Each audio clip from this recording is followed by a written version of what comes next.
Good afternoon, ladies and gentlemen. How are you doing, Mr. Rory Crisqualo? I'm all right. How are you doing? We're still trying to figure out the levels, guys. So bear with us 1 minute. But I'm doing all right, Tommy. How are you? I'm doing great. Of course, we're live from Milan to stream the final alongside you guys. Of course, we recommend you watch the final on a different screen, muted, and listen to your favorite boys, Tommi and Ruairi from the Anglo-Italian pod, to go through the entire game.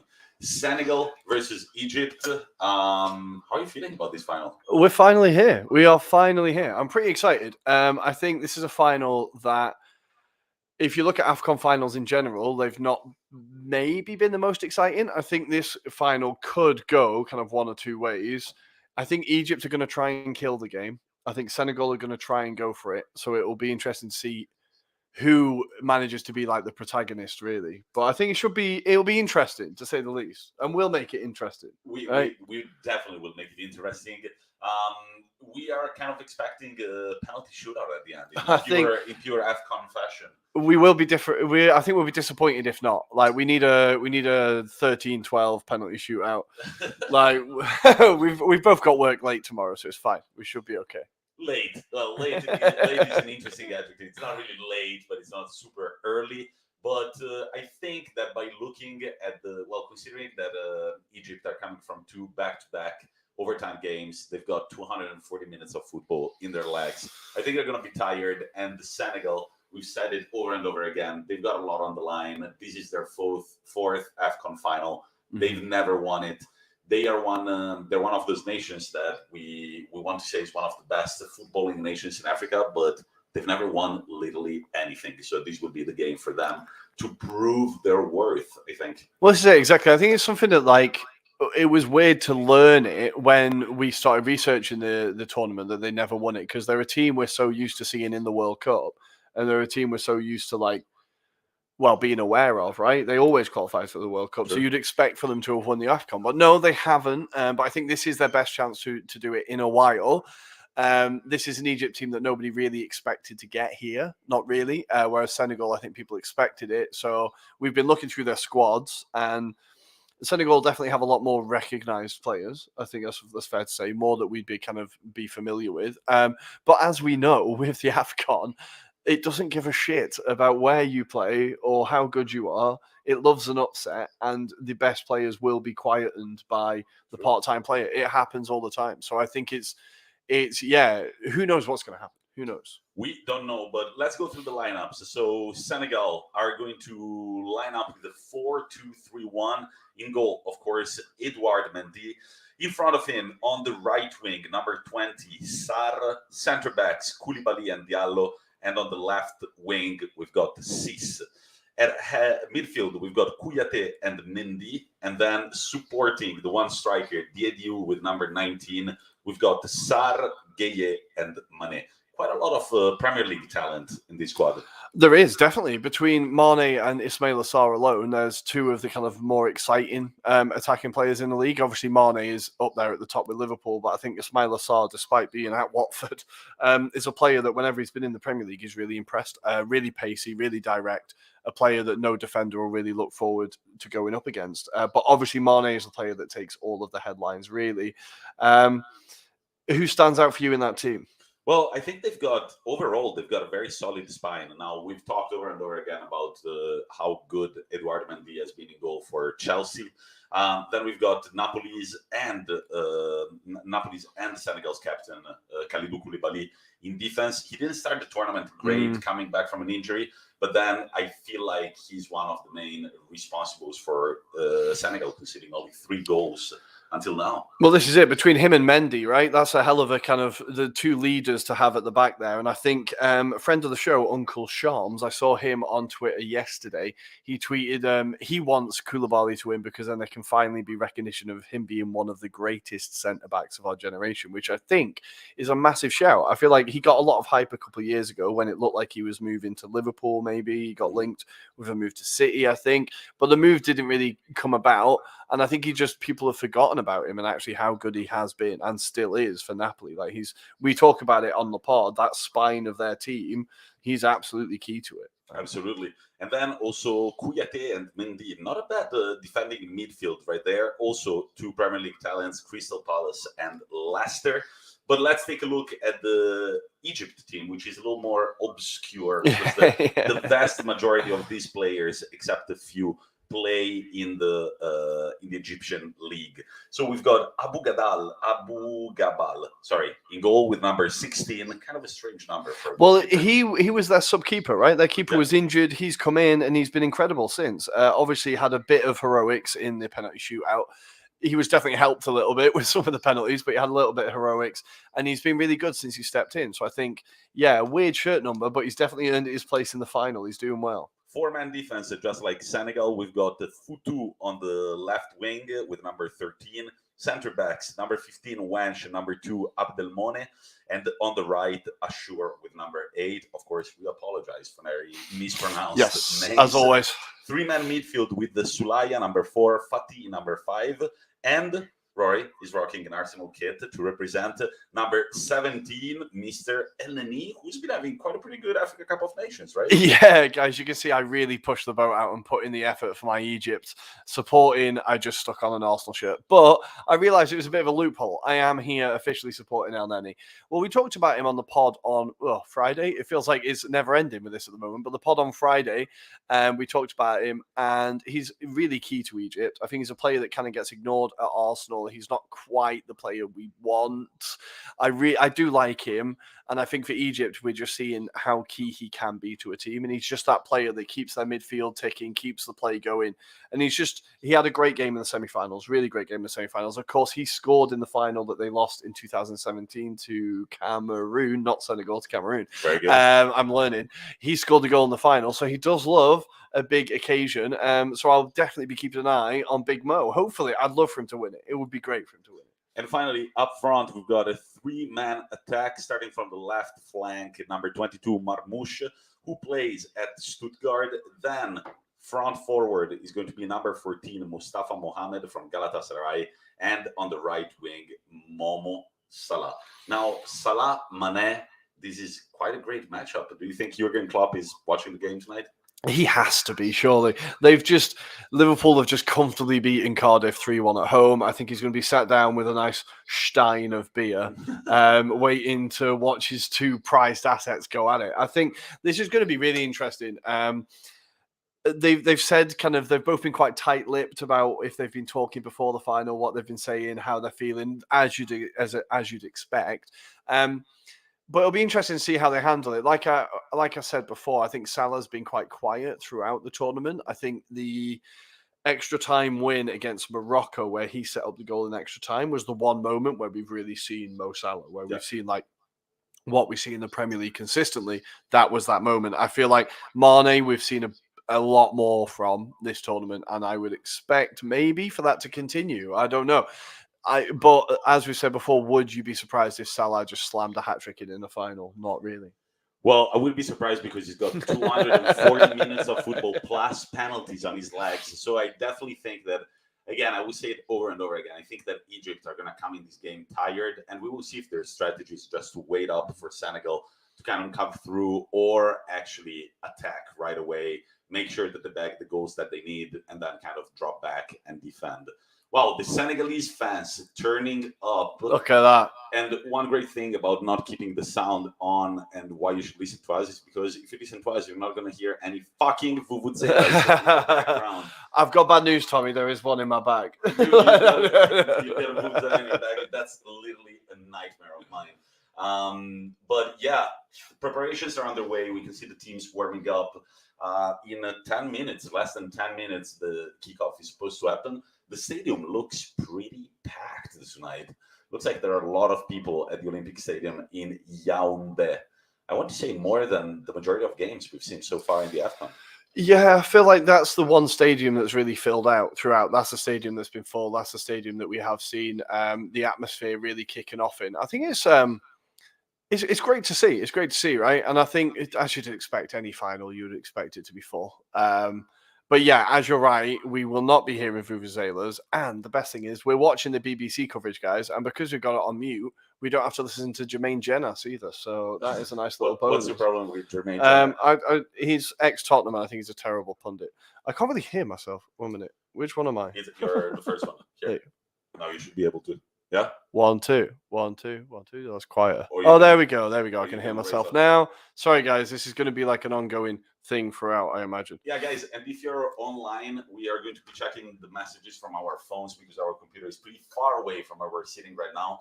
But let us know if the sound sounds okay, if we should turn on another light. I feel like the lighting is good. The walls in my house are yellow. So there is always that fear of looking like blinding someone. Yeah, blinding lights. But let us know what you think. And please, if you're online right now, why don't you tell also a friend for our live stream to come join us for this very exciting AFCON final. We can see the players going. The teams are coming out. The teams are coming out. Look at that trophy. It's a beautiful trophy, man. Yeah, it's very tiny, I have to say, compared to the other trophies in world football. It feels like a tiny one, kind of like the World Cup. Not the understated. Biggest. It's not like Stanley Cup levels, like in the hockey, right? It's the Stanley Cup. I used to think it was bullshit, but somehow it has grown on me. I'm just like that is actually a pretty good, pretty cool trophy. It's like the Copa America. That one's massive as well, right? That's a huge trophy. Huge trophy. Huge trophy. Wow, beautiful atmosphere at the Olympic Stadium in Yaoundé. The teams are lined up for their national anthems right now, which of course we can't hear because we are watching the live stream. But you can sing them, Tommy, can't you? Let's go. Yeah, I know them by heart. Here they are. Sadio Mane, the first one from the left, and then the shirt numbers with the help. They're still wearing their training kit. The kids are not looking too excited to be there, I have to say. No. I often get the feeling they get told not to look too excited. I don't know. And I'm sure they wish Cameroon was in the final and not Senegal. Well, yeah, that would probably help.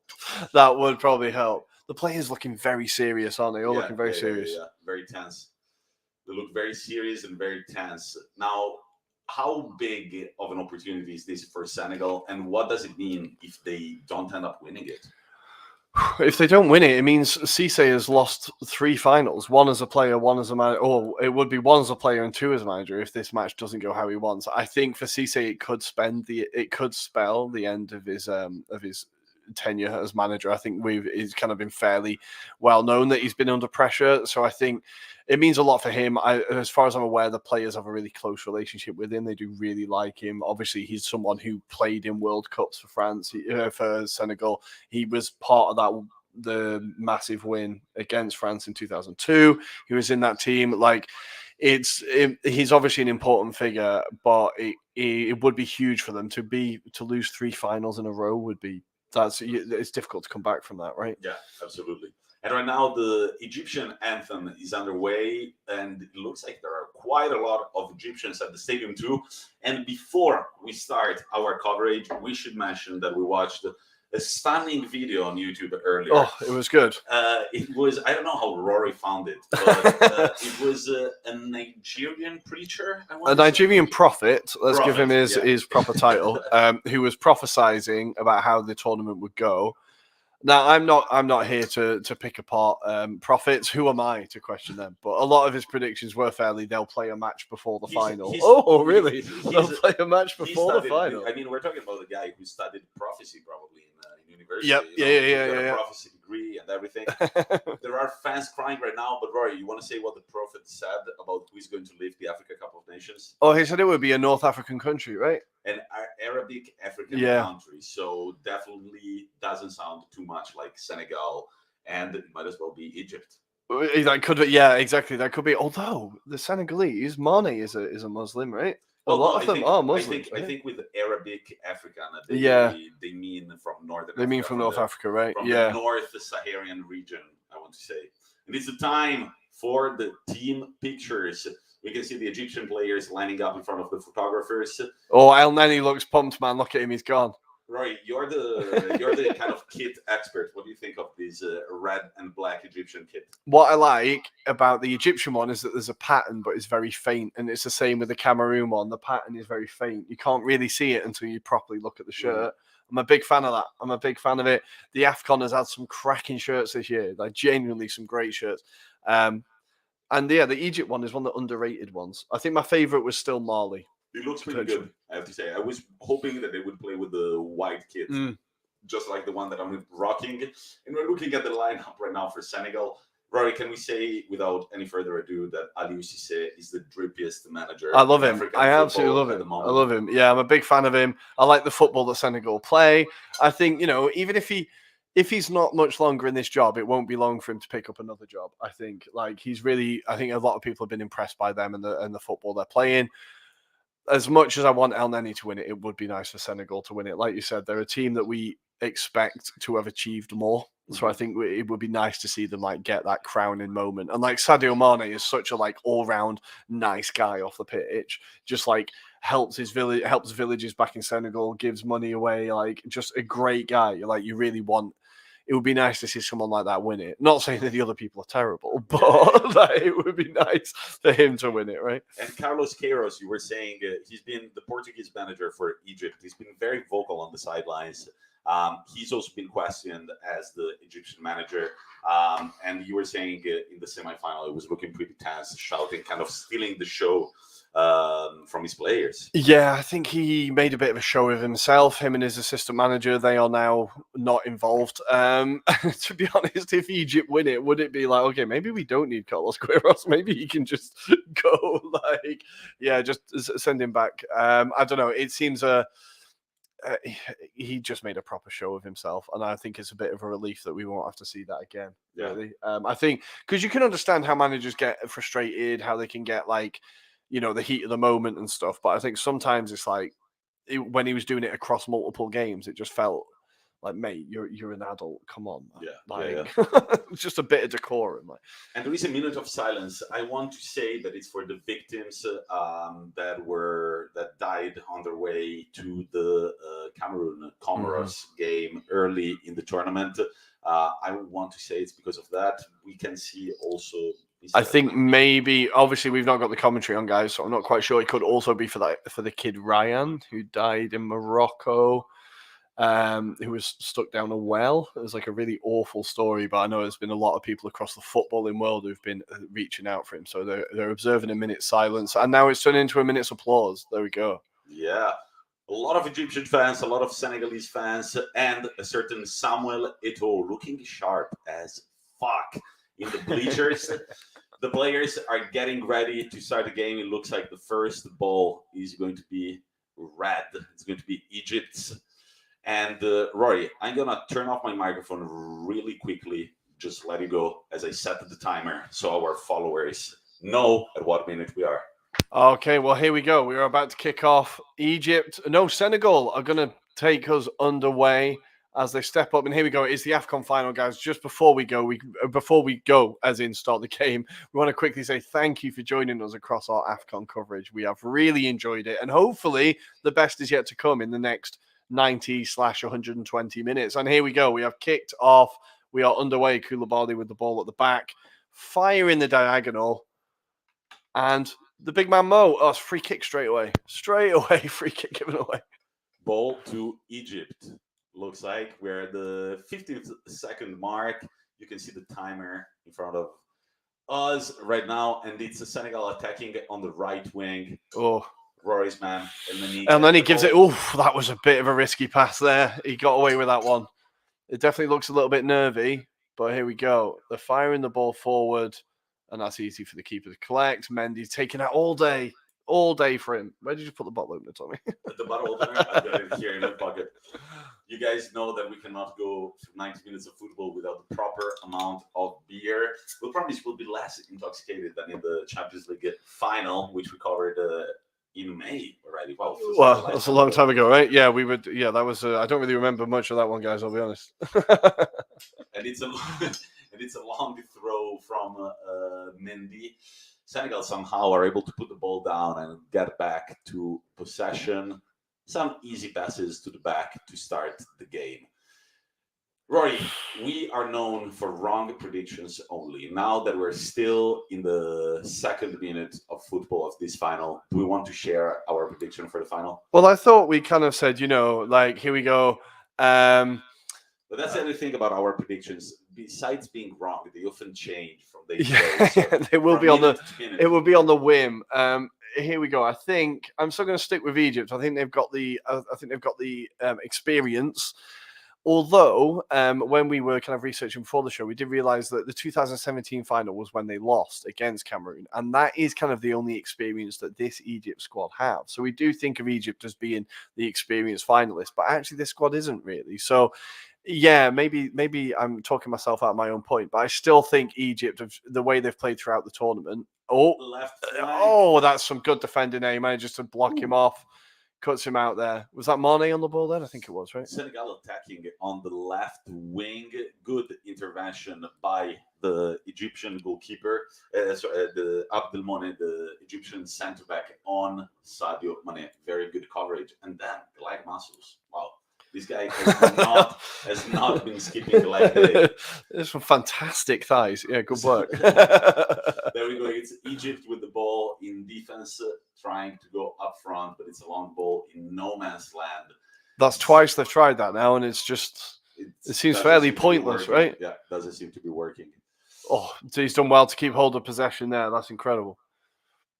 Was that Chiarte? Honestly, guys, the numbers on our screen are not that clear. I think it's Chiarte on the ball now, carrying it through midfield. Nice little back heel there. Beautiful. Yeah. Senegal really taking their time. When they've got the ball, it looks like they're a bit more patient than Egypt have been so far. Egypt are looking for long balls, while Senegal look like they want to create the play, and now it's on the left wing. He's dived in. They're going to have to look at that. Is he giving a penalty? It's a penalty already? Ladies and gentlemen, we don't know what's going on. He's pointing to the spot. He's pointing to the spot, and that's a foul from Abdelmoune. Let's see what happened right here. It's a long ball to the left. They've done that. They've tried that every time, and Mane's getting that's fairly stonewall. That is a stonewall penalty on Senegal's number 2, Mr. Cisse, with a beautiful dribbling. Oh my God, yeah, that is tackle. Crazy defending from Abdelmoune. I'm not sure what is it. There you go, Cisse. Calm down. Cisse telling them to calm down. Drippiest manager in the Anthem. It's like, all right, guys, we might have the penalty, but you need to calm the F down. Who's going to take it, you think? Sadio? It has to be Sadio, right? He's taken their penalty so far. Although Cisse looks here like he could be a little bit injured. He's still not getting up. That was not a nice tackle. They're just closing in on Carlos's face. He's got it's looking like he's got an earpiece to communicate with the bench, possibly. Yeah, well, you would hope so. So, before they take the penalty, what do you think of what they've been discussing? I mean, I've seen Julian Nagelsmann being pretty outspoken about it, of starting to use earpieces for the captain of the team, just like they do in football with the quarterback to communicate with the bench. What do you think about that? I'm not sure how much. Is there any point, really? I think it feels like for show more than anything. I don't know. I feel like most of your tactical instructions, managers get by now, don't they? By in little breaks, passing messages on. I suppose it would make it easier, but I feel like it's just a bit needless. I don't know. A bit like, let's just get more technology into the game. I don't know. Like, and for a player, do you want someone shouting in your ear for 90 minutes, like directly into your ear? Yeah, imagine having Conte talking to you for 90 minutes. That I would turn it off. Is there a mute function? There has to be a mute function, right? You can't just force someone to listen to him for 90 minutes. And the Egyptian defender got booked. Of course, Abdelmoune got a yellow card, and now it's Sadio Mane going up to the spot to take the penalty. I saw Mohamed Salah talking for quite some time to Abu Gabal, the Egyptian goalkeeper.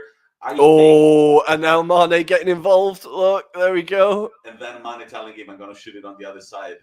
Oh my God, the goalkeeper. Mind games, utter mind games. Mind games as the goalkeeper touches the crossbar. Sadio Mane is ready. Roy, is he going to go in? He looks nervous. He looks nervous as fuck. I think Salah might have got in his head. Let's see. He's stepping up now. The keeper looks determined. Look, he looks terrifying. He's a big guy, man. He's a big guy. He saved a few pace. Mane steps up. He saved it. Saved. Oh, what a save! By the goalkeeper. It's saved by the goalkeeper who dived to his right. Now he goes mad. What a save! God. What a save! And Mane clapping his hands towards his teammates. Dive into his left there. It's not a great penalty, but the keeper does really well. He's dived past the ball. He manages to get his hands back and pushes it over the bar. That's a hell of a save, that. It wasn't a great penalty from Mane, I have to say. Not the greatest of penalties. Didn't have much angle, really, right there. This game's going to have fights in it, guys. You can see it's getting a bit antsy already. The refs having to calm everybody down. I really cannot believe that Senegal just had an opportunity to change their history in the finals, and they've just blown it. But right now, it's a corner kick from the right wing. And it's headed away, cleared easily. Headed away, cleared easily by the Egyptian defense. What a missed chance from Sadio Mane. What a start to the game, man. Yeah. What a start to the game. That is exactly the start we wanted. It's lively. Thank God. Here we go. And again, the second string goalkeeper for Egypt, making a name for himself in this competition, saving yet another penalty. Exactly. This is a guy. Exactly. This is a guy who wasn't meant to be starting, and he's now putting his name firmly into the Egyptian team, right? This guy's been impressive every time he's come on, every time he's played. This is the moment here. They're just showing Mane. He's telling the keeper where he's going to go. And he goes the opposite way. It's a bad penalty. It's kind of down the middle, really, but the keeper still does well to get his hands back and push it back because he looks like he's jumped past it. It's down the middle and very low. I don't know what Mane was looking for there. It looks like he just shot it without really thinking of which angle he was going to go for. Let's see how Senegal react to their own miss. It's looking like the possession is mainly Senegalese. Yeah. Right now they're going to open to the right wing. Looks like it pays off to play on the wings for Senegal. Definitely, if they play he's cutting. Speed, they should have the Egyptians most of the times. But right now it's Egypt getting the ball back. How do you think it feels for the Egyptians to have already dodged such big bullets? Yeah, this is like, in terms of football cliches, this is like the wake-up call, right? This is like, right, okay, we've got away with it. Wake up, boys. Still 0-0, etc. Let's go. I feel like that is a proper wake-up call. Egypt could be in real trouble already by this point. You've just turned down my... Sorry. I can't hear. Oh, this is mine, right? Yeah. Yeah, wait. I can't hear anything.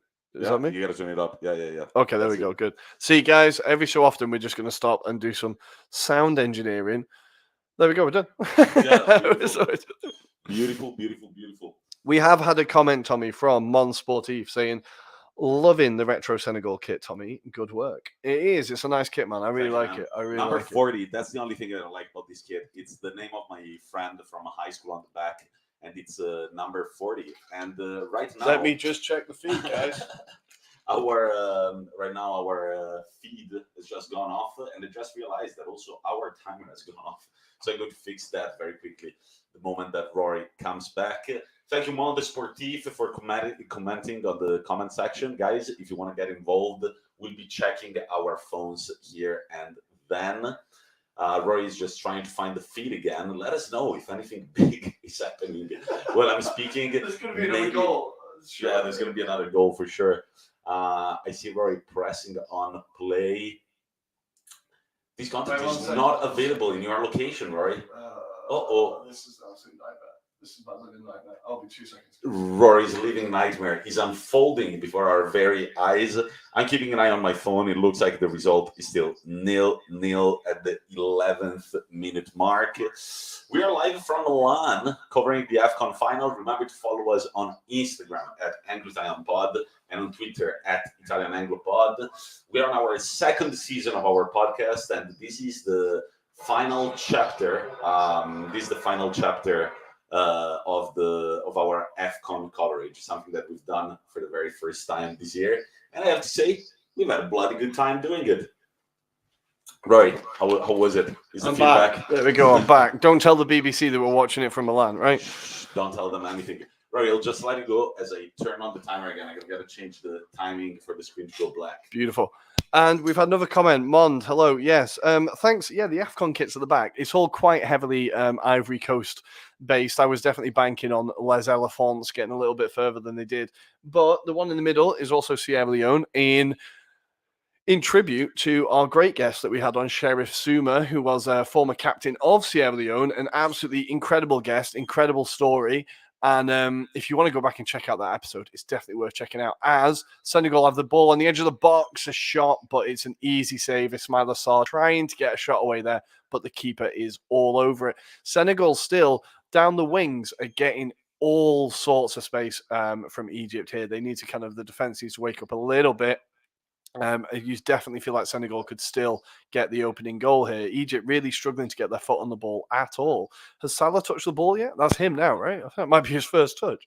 He's still kept it. Surrounded by 3 men, kind of tried to take a quick free kick, but it was called back from the referee. 11 minutes and 53 seconds. Senegal had the opportunity to take the lead, but Sadio Mane blew it with a badly taken penalty, I want to say. Good job to the goalkeeper, props to him. But it wasn't the best penalty I have ever seen in my lifetime. And Salah whips the ball in, is headed across, but Mendy again is all over it. Easy catch for him, and it's the first time we've really seen Egypt get into Senegal's box, I think. That head across is good, but too easy for Mendy. Way too easy for Mendy, who just has to jump slightly and catch the ball with both of his hands. Right now, it's Senegal with the ball. They look they don't look too rushed, Senegal. They look like they know that if they keep control of the game, they might have a chance at this one. Man, but that penalty, I would be fuming if I was a Senegal fan right now. In a final that means so much for the country. You're given the opportunity to take the lead and you blow it. And it was a gift as well. It was a gift. That was a bad tackle. It was bad defending. There was no need to dive in like that. It was like, that was definitely a gift. But you still feel like Senegal have definitely been the better side. It's only 13 minutes in. They're still doing okay as there's a lot of big tackles going in here as El Neni wins the ball back. And Egypt's starting to get a bit of a counter going, but there's a lot of backwards passing too. Not very dynamic really from Egypt, but I think this is kind of what we expected, right? Yeah, definitely.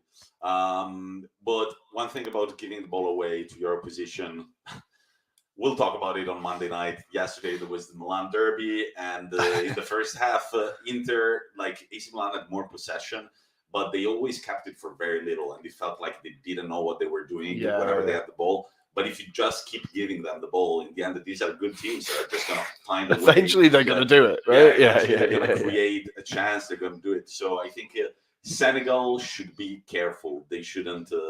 They shouldn't sit back whenever Egypt have got the ball. We know that they've got a few quite fast players, including, of course, Mohamed Salah.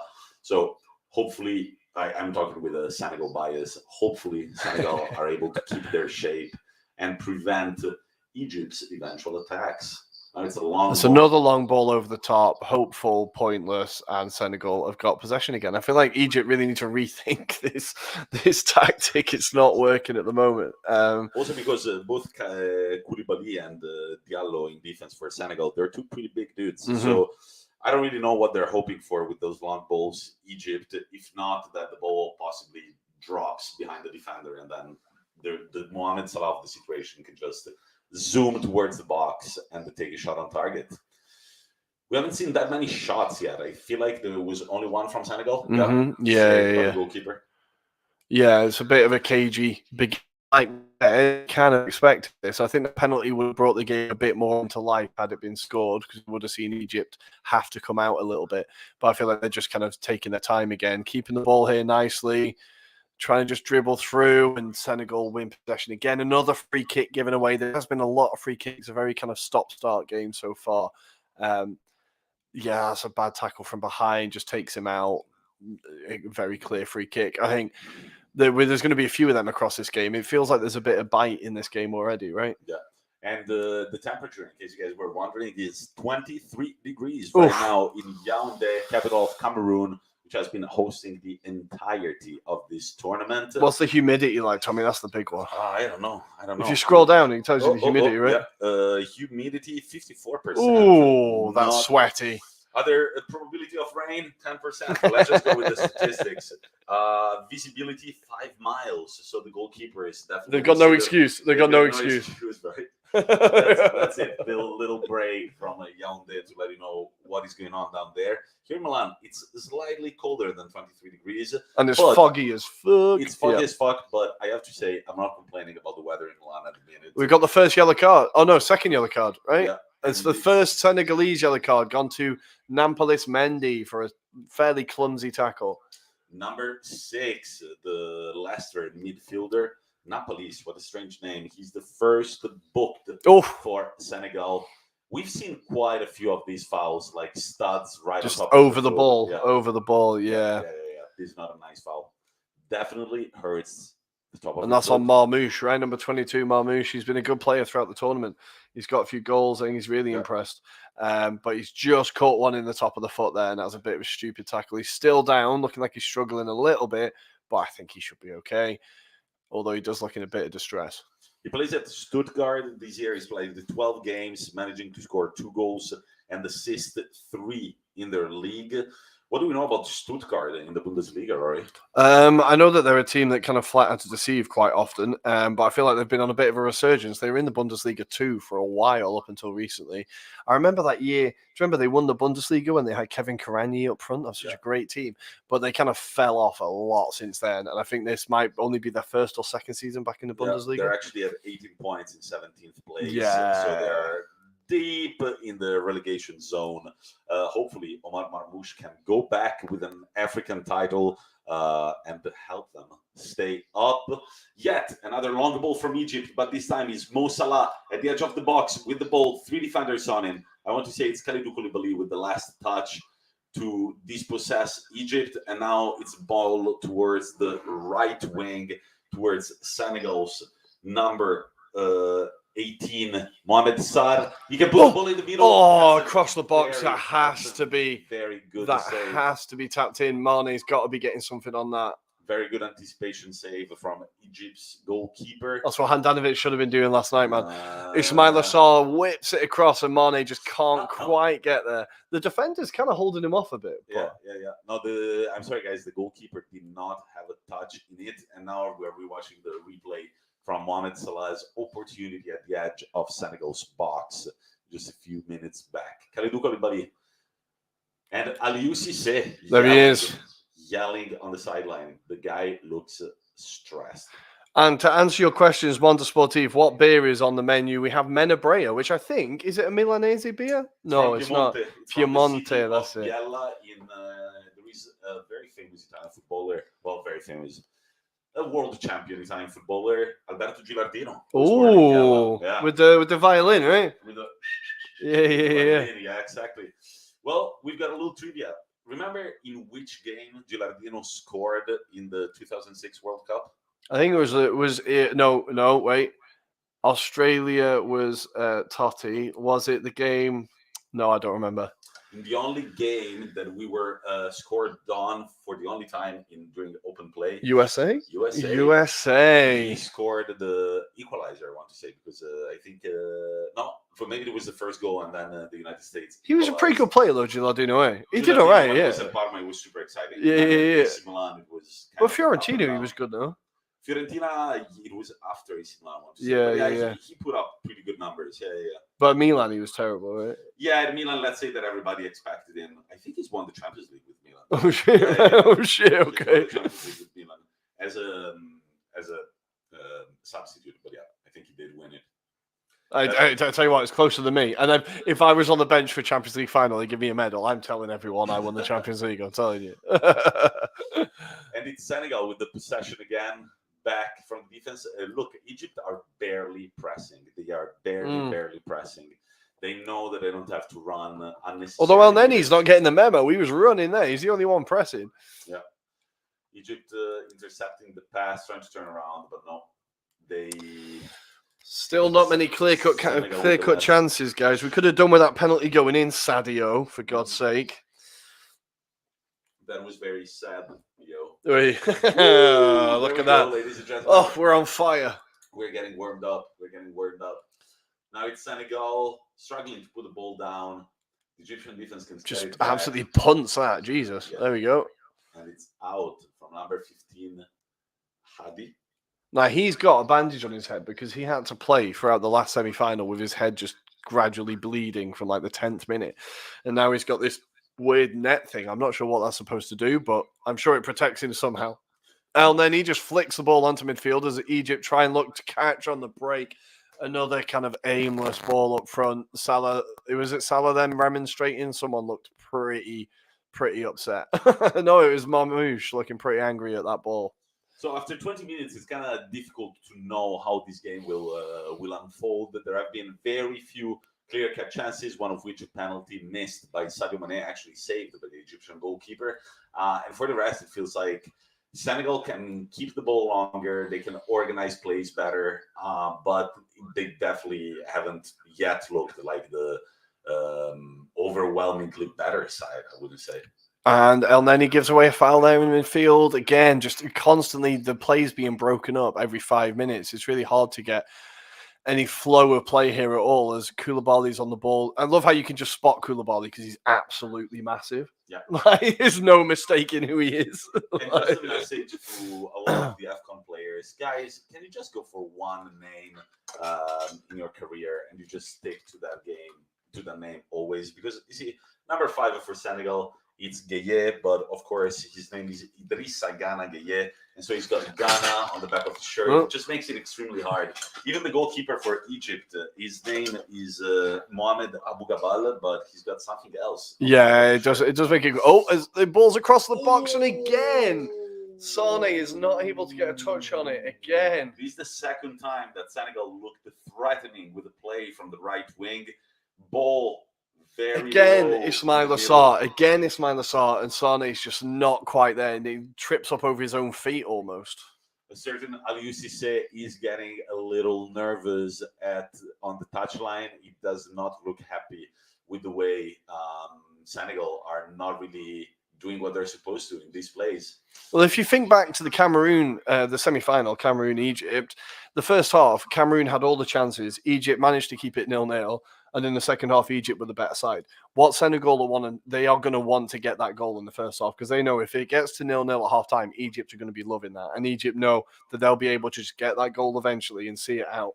I think Senegal need to get that goal first half. They need to. Yeah, if Egypt can use this first half as a sort of little warm-up for the second half, that would be incredible for them.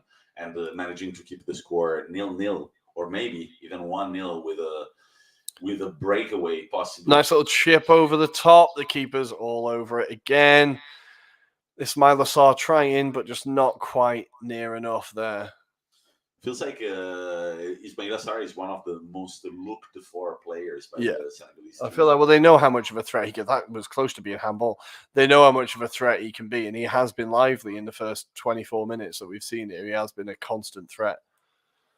Nice. Guys, make sure that you comment. You let us know if you've got any questions, any comments on the game that you're watching, on the AFCON in general, on our pod. We are here to keep you company for quite some time still, at least 1 hour and a half to cover this game in case it doesn't go to overtime and then maybe penalties, which we would love to see. I love a penalty shootout. I do love a penalty shootout. But I have to say that we know something about low-scoring live streams. And last year it was the same during the Champions League final. Yeah, it was rough, eh? One goal by Havertz at the end of the second half, I would say. And then we had to watch Chelsea lift the trophy, which was the worst thing of all. Well, for me, it was like I was happy that City didn't win it. I was backing Chelsea last year, and Rory was going for City.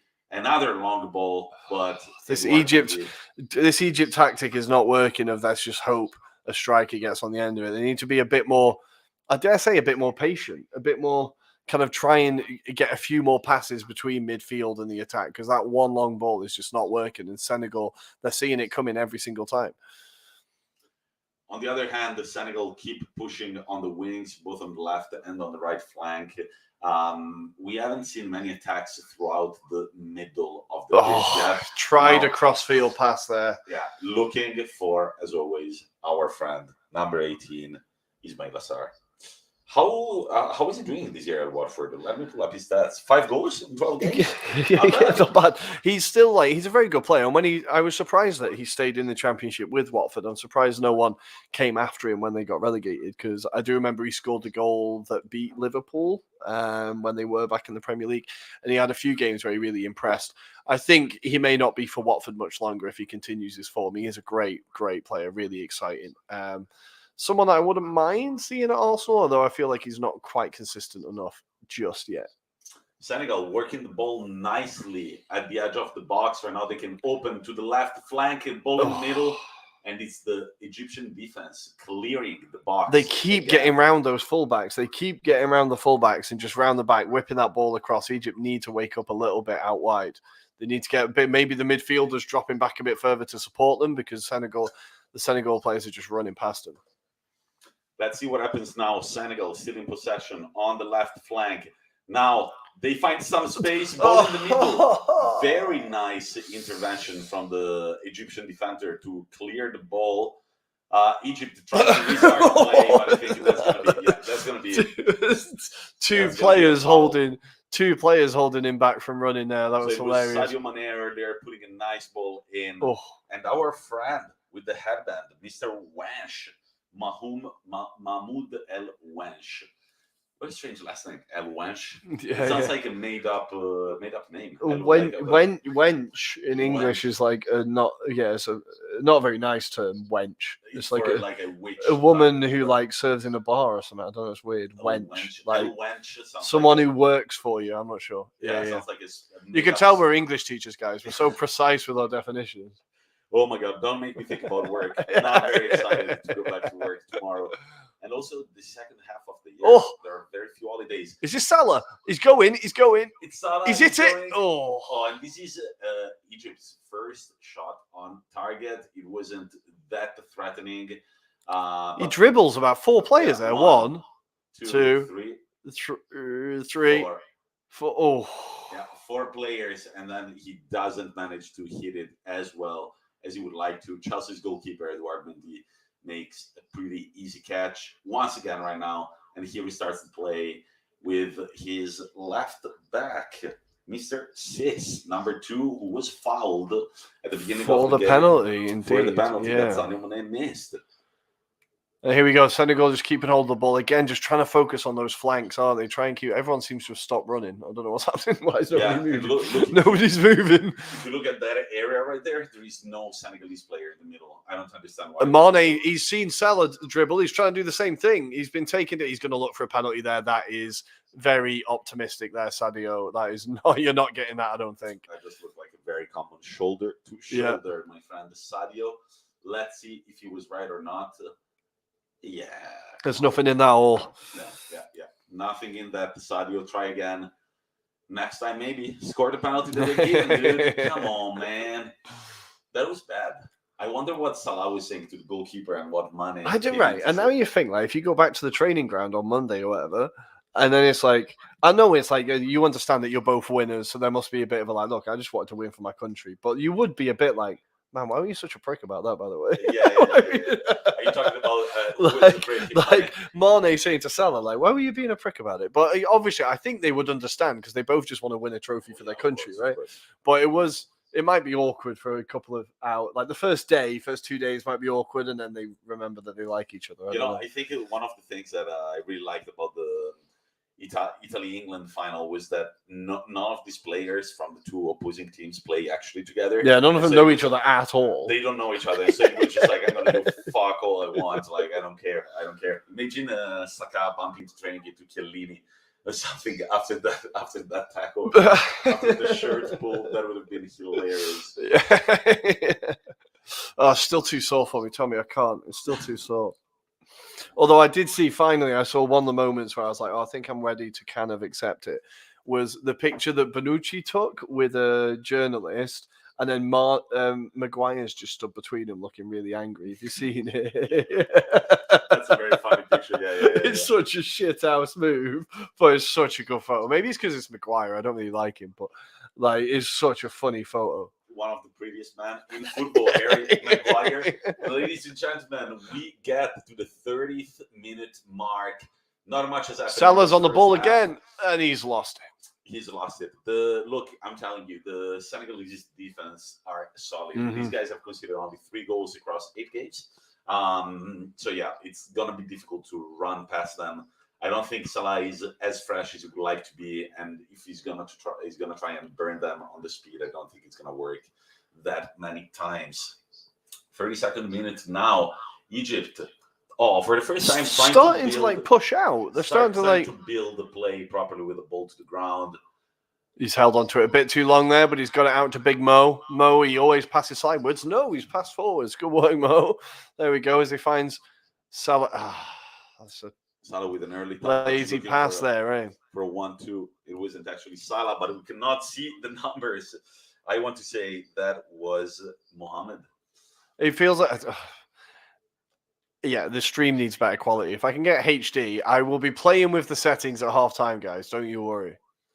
And that's a lost possession for Senegal with Idrissa Gana Gueye. Just calling Ghana, just to confuse ourselves a little bit more. Ghana for Senegal. He's a player that I've kind of forgot about, but then you realize how good he is for PSG. As someone in a United shirt, man, I just spotted that. Absolutely spotted that. Absolutely spotted that. Was a Boubacar in the crowd as well. Yeah. Oh, but he's gutted. Top goal scorer in the tournament with 8 goals across 8 games. That's insane.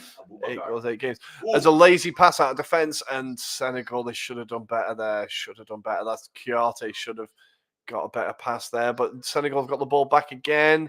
And they start from the back. Yeah, a bit of patience. Long ball over the top. These long balls are not going anywhere. They're not really working, are they? Yeah, we've commented how in the first part of the tournament, Senegal didn't really have a strategy and it was just a bunch of crosses in. They've definitely gone miles from that. But in this first half, I haven't seen anything that impressive. They've definitely had more opportunities than it feels like they were making good progress with those getting behind the defense, putting the ball across the box, but they've kind of stopped doing it. I know they had a few chances that they should have put away. Maybe they felt it wasn't working, but they were at least creating chances from it. Now these kind of chip balls over the defense, it's not really getting them anything. Like, we know Mane's a great striker, but he's not really going to win much in the air. He's not really going to like. I feel like they were better off sticking to the getting back around the defense.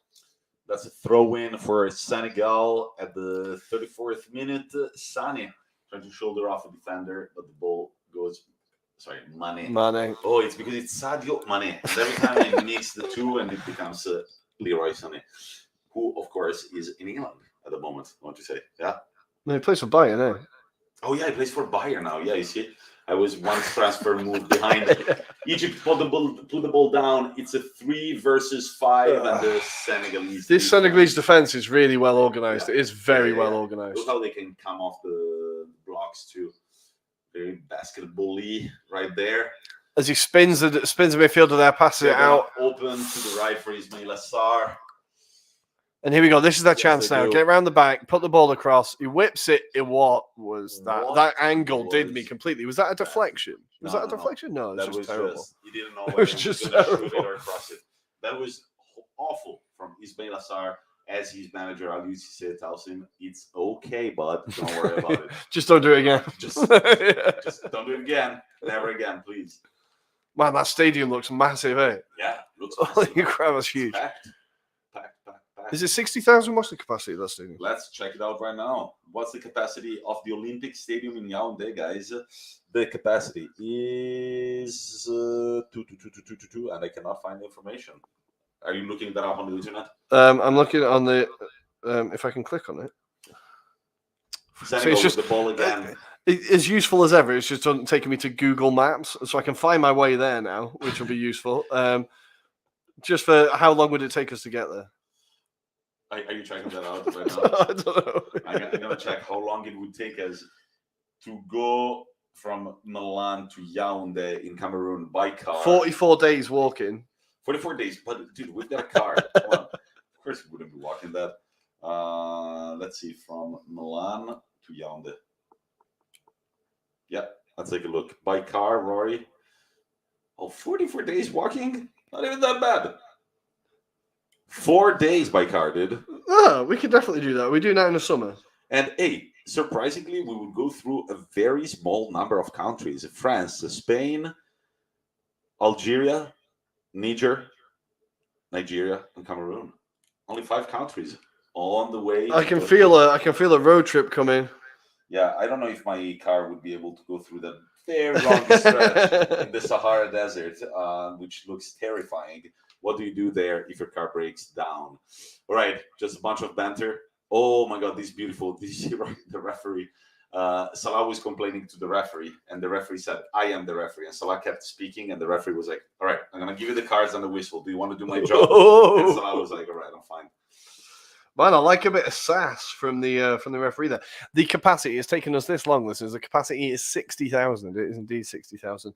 I imagine all of them are full. Fair play. It looks great, that stadium. And this was a bad. That was a bad tackle from Fatih on Sadio Mane, and Fatih gets the second Egyptian yellow card of the game at the 37th minute mark after Mohamed Abdelmonem was booked also at the 5th minute. Only one yellow card for Senegal in Nampalys Nandi. And of course, a big chance missed. Sadio Mane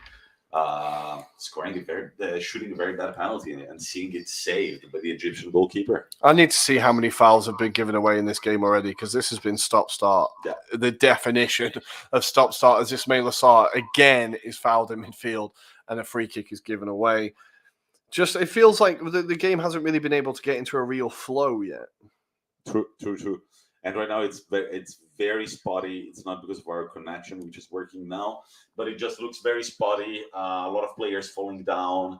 It feels like Egypt are trying to retreat back a bit more, and Senegal want the lead, and they want it now. We know there is a lot at stake for the Senegalese. Let's see this free kick as the ball goes in. It was headed in towards the goalkeeper with not a lot of power, and that's a pretty simple save from the Egyptian goalkeeper. Yeah. I was just looking, there's been 13 fouls already in this game, 6 from Senegal, 7 from Egypt. So they're both as bad as each other, but it does feel quite high. Yeah. One foul every 3 minutes. Good maths. I was not figuring that out quickly. 39 divided 13. I was like, that's pretty easy. It still would have taken me a very long time, I'm telling you. A little behind the scenes. I'm gonna... Oh, that's a dodgy back pass. Oh, the keeper's done well just to get that out of his feet. Yeah, whenever I have to do maths live, I assess first if it's easy to do in my head or not. And when I can round things up with the 3s, the 2s, and everything at that point, I do the math. Ismail Assar on the right flank, throwing the ball in. Senegal looking for something in here, and it's touched by Fatui, and the ball is out. Senegal ball once again. Feels like a football game at this point, an American football game, eh? Like all about you getting that extra meter, extra yard.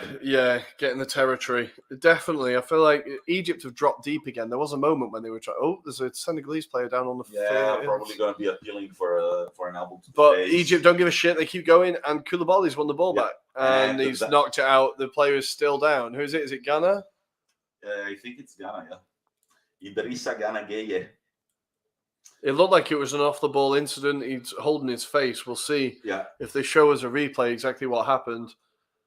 So we see if there was an elbow there. It looked like a bit of an elbow off the ball, that. It did, but it didn't look terrible. Aliou Cisse removing his mask, and he's starting to look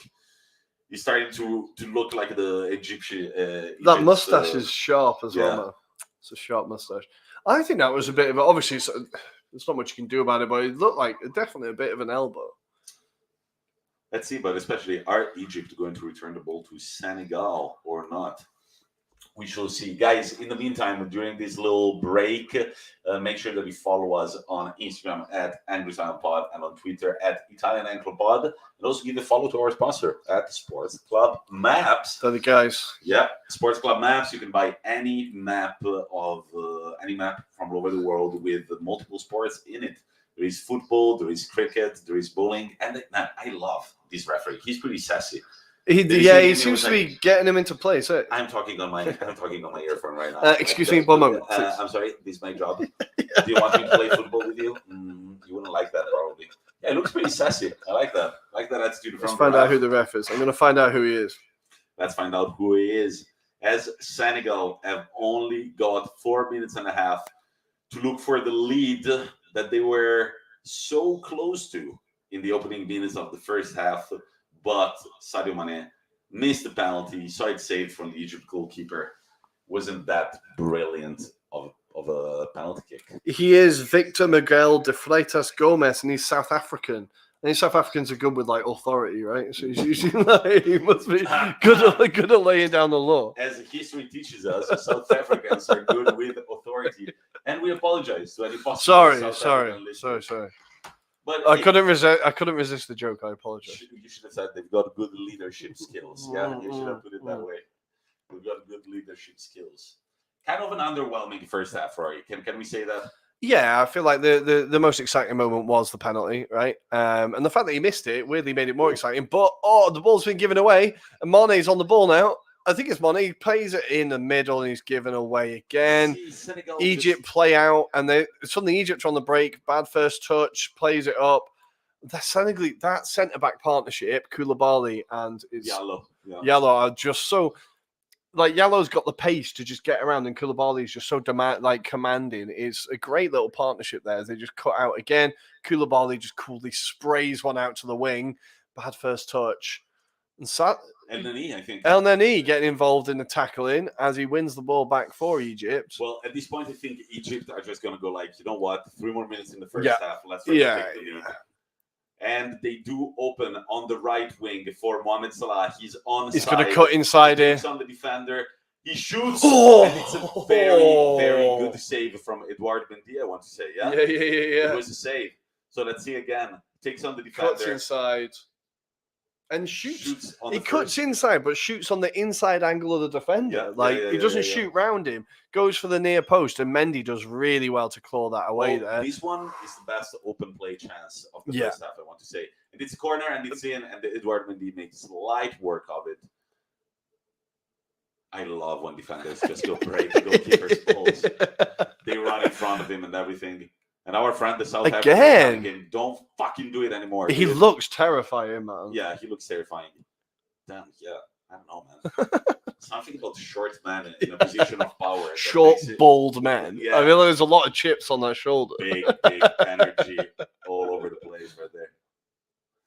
Let's see what Senegal can do. This was a bit of a scare. Edouard Mendy was ready to face it. Senegal with 1 minute and a half left plus at the time. But Senegal, you see, it just looks like even if when they have good opportunities, it just feels like they still need a lot to score. Yeah. Not automatic. Whereas like Egypt, you get the feeling that one chance it could go in. Yeah. Like I feel like they're definitely like their chance conversion is like very, very different, I think. And again, there's a player down, a claim of an elbow. I'm still blown away by how massive Koulibaly is.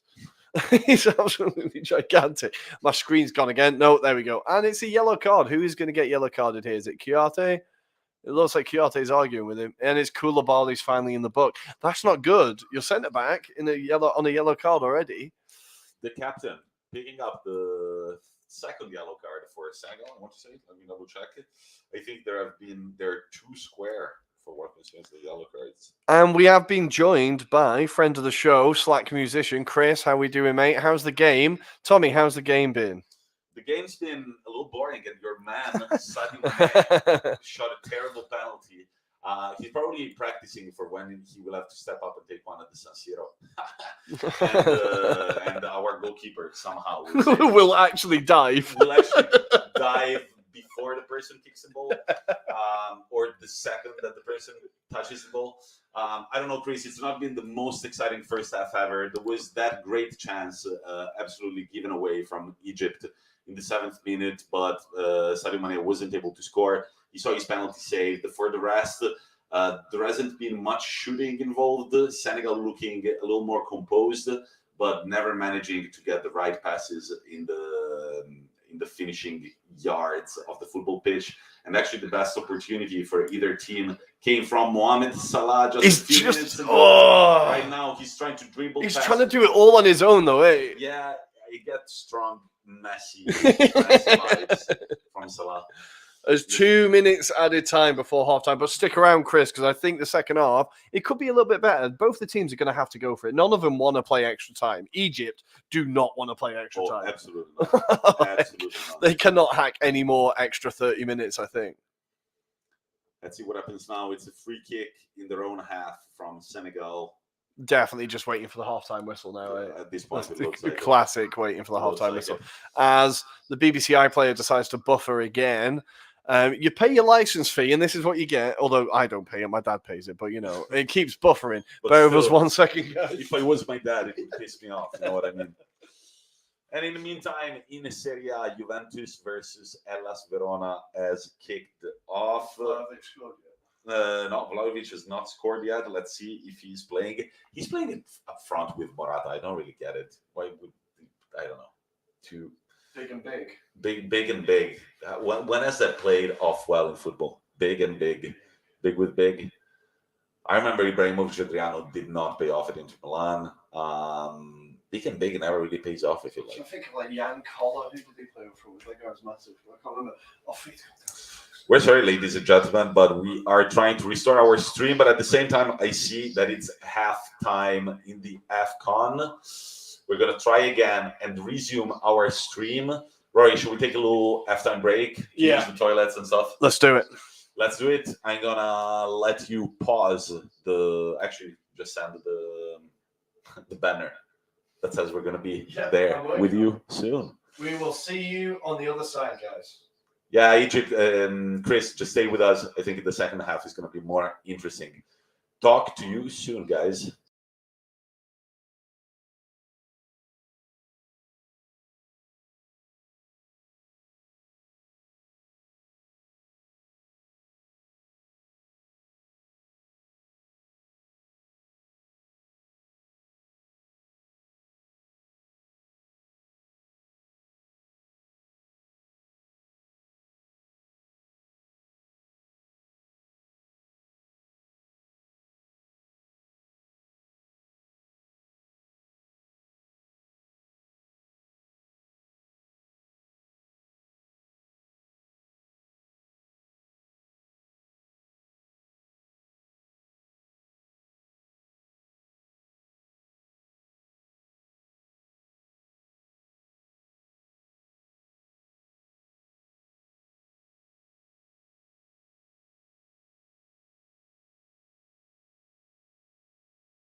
And we are back, ladies and gentlemen. Rory, I will just have to close the fridge, please. Oh, You just wait, have to there push we it. go. Off Good. we go. Ladies and gentlemen, second half of the AFCON final. Senegal, Egypt, 0-0. Sadio Mane with a big opportunity to help Senegal take the lead, but very brilliant save from the Egyptian keeper to keep the result 0-0. And now the second half is underway. Only another threatening opportunity in the first half. It came from Mo Salah, but Edouard Mendy was very ready to save it on the first post. No substitutions, I want to say. Not yet. Yeah, not yet. I think we will probably see Trezeguet come on at some point for Egypt. He has been their kind of ace in the pocket. Is that what they say? When they need a bit of energy, a bit more attacking. Yeah, ace in the sleeve, maybe. Yeah, a bit more attacking threat. They do tend to bring him on. So as the game gets on, we might see him, because we've seen that Salah, it's kind of all been down to him to get any form of attacking threat for Egypt. So they do need someone who can help him. At some point, I think he'll be appreciative of the help. Let's see what happens now. As we've said, no substitutions. Senegal right now controlling the ball. And Rory, I would like to go for a second because I forgot to turn on the timer. And now I will have to think of another way to set the timer so that it starts from 0. Guys, I fucked it. I really needed to start it from the very moment the second half kicked off. I don't think it makes any sense right now to turn it on.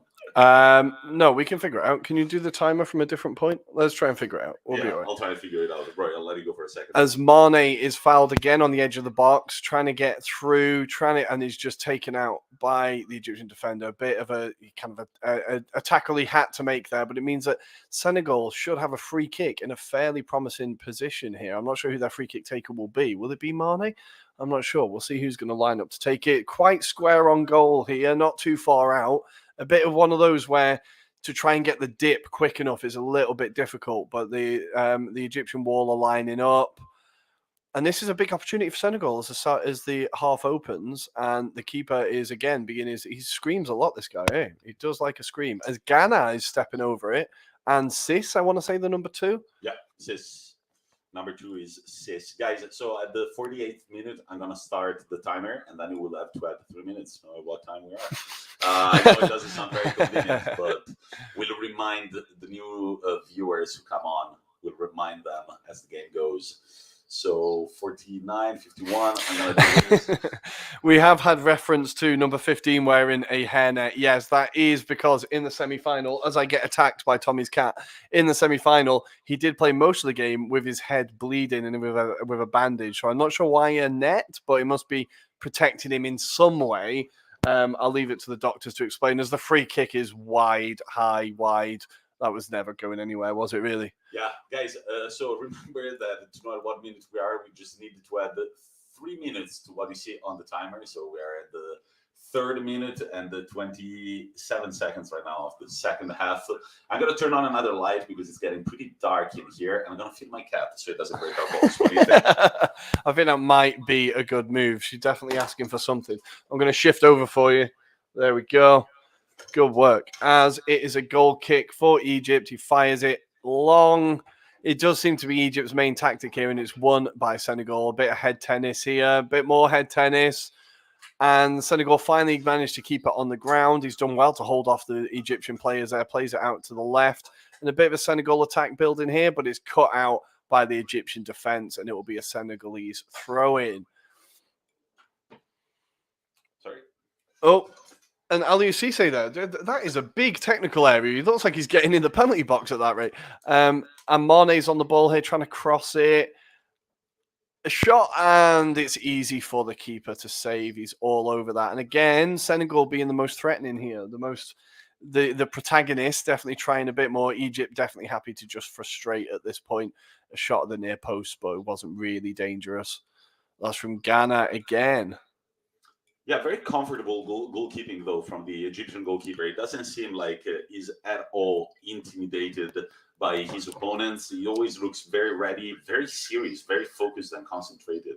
Now, guys, I don't know if you saw I don't know if you've seen the gloves that he's wearing, those new gloves with the spikes on the back of the hand. It kind of makes me think of Aquaman. Of Aquaman. Right, because he has those like weird gloves that like fade in. It all feels quite Marvel. I want to say Marvel. I'm not big into my comics. It could be another. I'm not sure if it is Marvel or not. But yeah, they're a bit weird. Aaron Ramsdale wears the same gloves with like spikes on the back. I don't really understand. I understand they're for grip, but what are you going to do? Are you going to catch the ball with the back of your hand? That would be pretty like showboaty as far as it goes. I don't know. I think it's just for show mainly. Right now, Egypt trying with the same technique that Senegal adopted in the first half, meaning opening to the wings, but this time around it didn't work through Mamouche. Didn't really work, so it's going to be a throw-in for Senegal on the right flank. Again, just more breaking up play. Can't really get any flow going as Ismail Assar is kind of fouled or gives a foul away. Egypt with the ball in midfield now. Again, with their patient build-up. Going back to the defense, circumnavigating the Senegal squad, opening to the right, kind of cutting in. Let's see what Egypt do here. Nice little through ball, bit too much on it. Can he get it across? And Mendy is able to collect it. And he's looking to get them back on the break quick, but no one's really running for him. No one is making that move. And Salah, again, just a little bit frustrated. It definitely feels like the players are very aware that it's make it or break it moment right now. Yeah. It's any goal that goes in could really turn the entire game around. Hopefully, we will see at least one in the second half. It would make it definitely more exciting. Aliou Cisse with his constant drip, a ghost sort of on the sideline, all dressed in what is it, white, gray? It's like light type of gray, I want to say. Yeah. That's a big technical area. I'm kind of blowing my mind a little bit. He's got a lot of area to pace nervously. I think that's quite considerate of them. Senegal looking for a little opening amidst the Egyptian defense. And right now, they just might with a good give and go on the right flank. Ball in the middle. Is the player fouled? Oh, the keeper's claimed it. The goalkeeper has claimed it. It looks like there might have been a foul right there. Nobody's really claiming for anything, though. I think it just collided, right? Two players colliding. But again, through the wings, Senegal able to get around that Egyptian defense. And it's just a bit of a scramble. Players getting in each other's way. And again, a ball over the top. Senegal, they're going to deal with that all day. They're going to deal with it all day. Yeah. Senegal with the possession once again. They went very close to the goal right here. I want to say good defending from Egypt as well. The player who was going for the ball was attacked right away from the defender, who definitely made it harder for him to shoot on target. And then again, very comfortable goalkeeping. The guy looks very sure of what he's doing. Since it's the Anglo-Italian pod, you can expect a howler coming up. Again, Egypt just cutting out that final ball. Senegal definitely a bit more pace about them as someone just runs through the back of Salah there, straight through him, and it's another yellow card. That's another one. For Abou Diallo, this is Senegal's third yellow card after Nampalys Mendy, Kalidou Koulibaly. Now it's Abou Diallo. Only two for Egypt. They both came in the first half with Abdelmonem and Hamdi Fatih. He didn't even try and go for the ball there. That's just straight through the back of him. Straight through the back of him. Kind of an unnecessary foul. Yeah. 3 players booked for Senegal as we hit the 43rd minute and 45 seconds. Our timer, I started it late, guys. I'm very sorry. You just have to add the 3 minutes and you will know exactly at what time. We're going to have to keep saying that. Keep saying it. We'll remind you. It's 9 minutes now in the second half. It looks like there is a bit more pace. The two teams have kind of studied each other in the first half, and right now they're ready to unleash their weapons. Well, as we've said, I think neither team wants extra time, really. Egypt have had to play extra time in 3 of the knockout games, 2 of the knockout games. I'm not sure they've got 120 minutes left in them. Senegal know that the further it goes, Egypt are going to have more of a chance as well. They need to get that early goal because Egypt, we've seen, are just so clinical. And if it gets to penalties, Egypt are going to win it. This is Rory's prediction as Egypt dispossess Senegal on the left flank. They try to rebuild the play from the back. Nice and poised from the man in a red at the 55th almost minute mark, but the possession is lost once again to Senegal, who try for a long ball on the right flank, intercepted. It's going to be a throw-in. And again, the man with the hairnet, he's everywhere. He's had a few decent interceptions, stopped a few shots. He's been a rock at the back, number 15. Yeah, Wench. El Wench. Wench. We should remember that name, Wench. El There we go. Wench. It looks like Egypt's ready to get two subs on. Number 7 for sure, who is Mr. Trezeguet, the striker. Great name. Yeah, definitely the name you want to have if you play as a striker. He's an Aston Villa man, but he's only played one game this season. Yeah, I feel like he did all right at Villa for the last season. I feel like he did well, but as another ball across, and the keeper's managed to keep hold of it. This keeper's been busy. Yeah, he's been very busy today. Low cross from the left wing, from the left side of the box. Nice little touch, but then the goalkeeper is right there, sliding alongside the two defenders playing the ball. Senegal can just never quite get that last touch. They're getting the ball across the box, they're just never getting that last touch. That's going to be frustrating for Aliou Cisse and this man, who have definitely proven great composure throughout this game. But yeah, they missed that final touch in the finishing yards of the football pitch. As Egypt now playing out on the wing, can they start pushing up a little bit? Again, everything it feels like has to go through Salah for them to do anything. He's now on the ball and he's running out of play. Running out of play. It's going to be a throw-in for Senegal close to their own box. The ball is, in fact, played backwards towards Edouard Mendy. And right now it's Kalidou Koulibaly who can start building up play again. Ghana, I want to say, distributes brilliantly to the left. Guys, we're really struggling to see their shirt numbers. This feed, I think it's because we're streaming at the same time and streaming this game. It's like watching a game in the 90s. It's like watching it in the 90s. So a nice little throwback. Again, two very good defenses so far. The defenses are definitely cleaning up everything that's coming towards them. As a nice little outside of the foot pass there. And now here he is. The man, Mohamed Salah, controls the ball, gives it back to the defense. So it'll be interesting to see who Egypt take off. I think seeing Trezeguet come on, like we said, is kind of the obvious move for them to try and get a bit more dynamism in their midfield. Again, a foul by El Neni, and it will be a free kick for Senegal as Mane is fouled again. Is this going to be a booking for El Neni? I'm not sure. It looks like he might have got away with it. Just breaking up play again. So here's Trezeguet coming on, and Zizou is coming on as well. And three subs. They are. Queiroz has decided he does not like what he's seen so far. Number 4 is trotting off. He does not look happy at all. So Marmoush leading the pitch for Zizou, Mustafa Mohamed leading the pitch for Marwan Hamdi, and finally we've got we're yet to know who is going to be replacing. So looks like they're changing up top. Yeah, they're trying to get a bit more. They did this in the semi as well, or was it the quarter? They took for defender, brought on Trezeguet, and kind of turned from a 4-3-3 into a 3-4-3 and tried to give themselves a bit more attacking options. It seems like they could be doing the same here again. And again, when they did that in the quarters, it did make a massive impact for them. It did make a big difference. Yeah, so two attacking players, Marmoush and Mohamed, subbed off alongside Sulaya, number 4, at midfield to try and bring in a bit more dynamism, I would want to say. And we have just been informed that Vlahovic has indeed scored for Juve on his debut.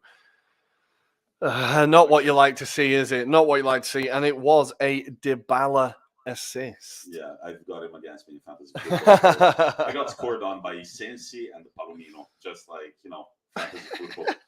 It's a skill, but also a lot of luck, or bad luck, if you look at it from my perspective. Ismail Assar down again. He's been kicked all day today, that guy. He's taken a fair few knocks. Yeah, looking in distress as the Senegalese players go talk to the ref and at the same time get ready for a free kick from a favorable position. Now, previously, Idrissa Gueye didn't really shoot that properly. We'll see who tries to take it now. Possibly, I want to say, with the left foot. It looks like it's going to be a left footer. And it could be an opportunity to just cross it in, get it over behind the defence, see if they can get someone on the end of it. I don't really think it's a shooting opportunity, really. Yeah. Looks like number 7 is squaring up to take it for Senegal. Oh, no, it's going to be Cisse. It's going to be number 2, I think. Number 2, Cisse. as he's got to dink that over the defense, see if they can get Mane on the end of it, and Ismail Assar trying to disrupt the wall, and we can see Carlos Queiroz on his massive walkie-talkie, kind of old school. Yeah, that's super old school. He's got an earpiece and a big walkie-talkie. 60th minute mark. We're 15 minutes into the second half. Still, nobody was able to break the deadlock. Clever little free kick there as he tries to get it across. It's blocked by the defense, and Egypt have an opportunity on the break here now. He's been a bit too slow. The runners aren't really there, and Senegal are going to clean that up quite easily. As Edouard Mendy trotted his back to cover the goal, but it's, I want to say, Kalidou Koulibaly, who is able to get rid of what a pass! Beautiful pass up front. Now Senegal opening towards the left. They're waiting for some more players to cut in. Sadio Mane with a beautiful ball, but it's again no one on the end of it. No one on the end of it. No one on the end of it. And I see that we've got more viewers coming on. Welcome, guys. We are the Anglo-Italian Pod. Make sure you follow us on Instagram at Anglo-Italian Pod, on Twitter at Italian Anglopod. We'll be here with you until the final whistle of this AFCON final. Will it be Egypt's 8th trophy win or Senegal's first? Man, when you think about that number, I just think that it's automatic that kind of a part of you supports Senegal. I think that, there's definitely a part of me that wants to see Senegal win it. But like I said, I would like to see an Arsenal player lift a trophy this season. And this is the closest we're going to get to an Arsenal player lifting a trophy this season. This can happen in North London. It might as well happen in Cameroon, right? Okay, we'll take it. We will take it. And if we do, Arsenal Twitter will be loud about it as well. You can guarantee that. Let's see. Long goal kick from the Egyptian keeper. Oh, Koulibaly just put his foot through that. Jesus. Yeah, let's see if this long ball means anything for Senegal. It doesn't. This is going to penalties, guys. Is it going to penalties in pure AFCON style? Guys, want to write something in the comments. We are here to chat with you as well. Let us know what you're thinking of the game so far. Let us know who you think deserves it. And if you want to make a little prediction, don't worry. We are used to wrong predictions only. So don't be afraid of making a fool of yourself. We know something about that. Yeah, we're doing it as we speak. Exactly. As the ball is again kicked out by the Egyptian defense, Sadio Mane looking, I think his head has gone down after the penalty miss. I think his head has gone down. Yeah, a little bit. Yeah. That was a bad penalty miss, man. And you're kind of like the standout attacking player of your team. You got to score those penalties. I think that Senegal are building here, and just another wayward pass. Ismail Assar not quite having the impact he was at the beginning of the game. He's kind of faded out of it a little bit. I think Senegal are starting to look tired. More than Egypt. Which is weird, right? You would think that Egypt, although Egypt, it seems, have maybe been conserving their energy so far. They've not really. They've been sitting back. They've been waiting for Senegal to tire themselves out. And we know as the game goes on, they will start to be a bit more of a threat. There's still a bit of needle in this game. There's some players winding each other up, a little bit of pushing, a little bit of sledging. You kind of like to see it. I think a bit of bite, right? But right, the important question is if Egypt end up winning the trophy, just like our friend, the YouTuber prophet, the Nigerian YouTuber prophet predicted, are you going to pay more attention to his channel? I might start paying attention to that weird corner of YouTube of the Nigerian prophets. I'm sure there must be quite a big movement there. I think. Yeah. I wouldn't be surprised. But more so than the prophet, the scary thing was the YouTuber that uploaded. This creepy guy. Video. Yeah, creepy guy. Super creepy guy. It was one of those, like, you see the reaction videos to like rap songs. It was like that, but to a preacher. It's quite a weird vibe. To a preacher in a church talking about football. It was just like beautiful overall. Just type Nigerian prophet AFCON final. You should be able to find a YouTube video. I can't imagine there's too many of those videos. I can't imagine there's too many. Exactly. Aliou Cisse surely has not lost his drip, but he's looking quite tense. He knows that his team needs a goal. But the thing is, he's still got all his subs, right? I'm not sure if it's 3 or 5. I think you're allowed 5 subs in AFCON, right? So, they've still yet to make any substitutions. Egypt have, of course, already made 3. As Chris handily pointed out, the referee, the Carlos Queiroz, obviously has given the players 10 minutes and then taken them off. Like, you've got 10 minutes to change your mind. okay, now you're off. But Senegal's still yet to make any changes. And I think we might see, 75th minute. That's when I'm playing Football Manager, that's kind of my substitution time. 70 minutes, that gives enough time to influence a game, right? Yeah, 20 minutes of still. If I was a footballer, 20 minutes is not that long of playing time. No. But it's definitely better than those two. Do you remember when Conte and Eriksen were hating each other, and Conte would sub him in with 30 seconds to go in the game? Yeah. Definitely 20 minutes. It's basically more of a chance to make an impact. It's like a form of humiliation, that really. Yeah. It is definitely 100%. As Ruairi gets up very quickly to fix whatever question his Windows system is asking him. It comes up every so often. I don't know what it is. Senegal are ready for their first substitution in this AFCON final. It's going to be Pepe Gay coming in for Chiku Kouyaté.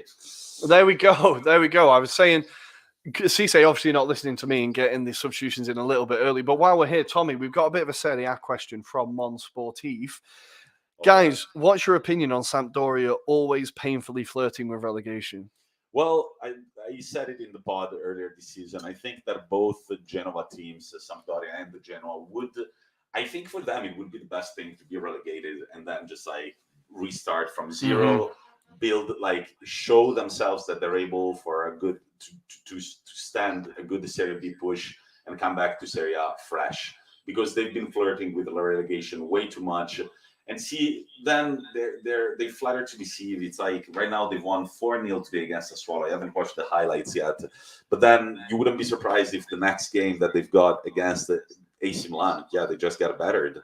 Or maybe they won't. I don't know. But Candreva is surely having a great season. That's been a great signing for them. That's been a really great signing. It's like the number of assists that guy must have now is crazy. Like he's putting a lot of good crosses into the box. But when he was at Inter, he was good at doing that, right? He was decent assisting and coming off the bench, right? And the goal today. Well, that's 23 games, 7 goals and 7 assists for Antonio Candreva in this first half of the season for Sampdoria.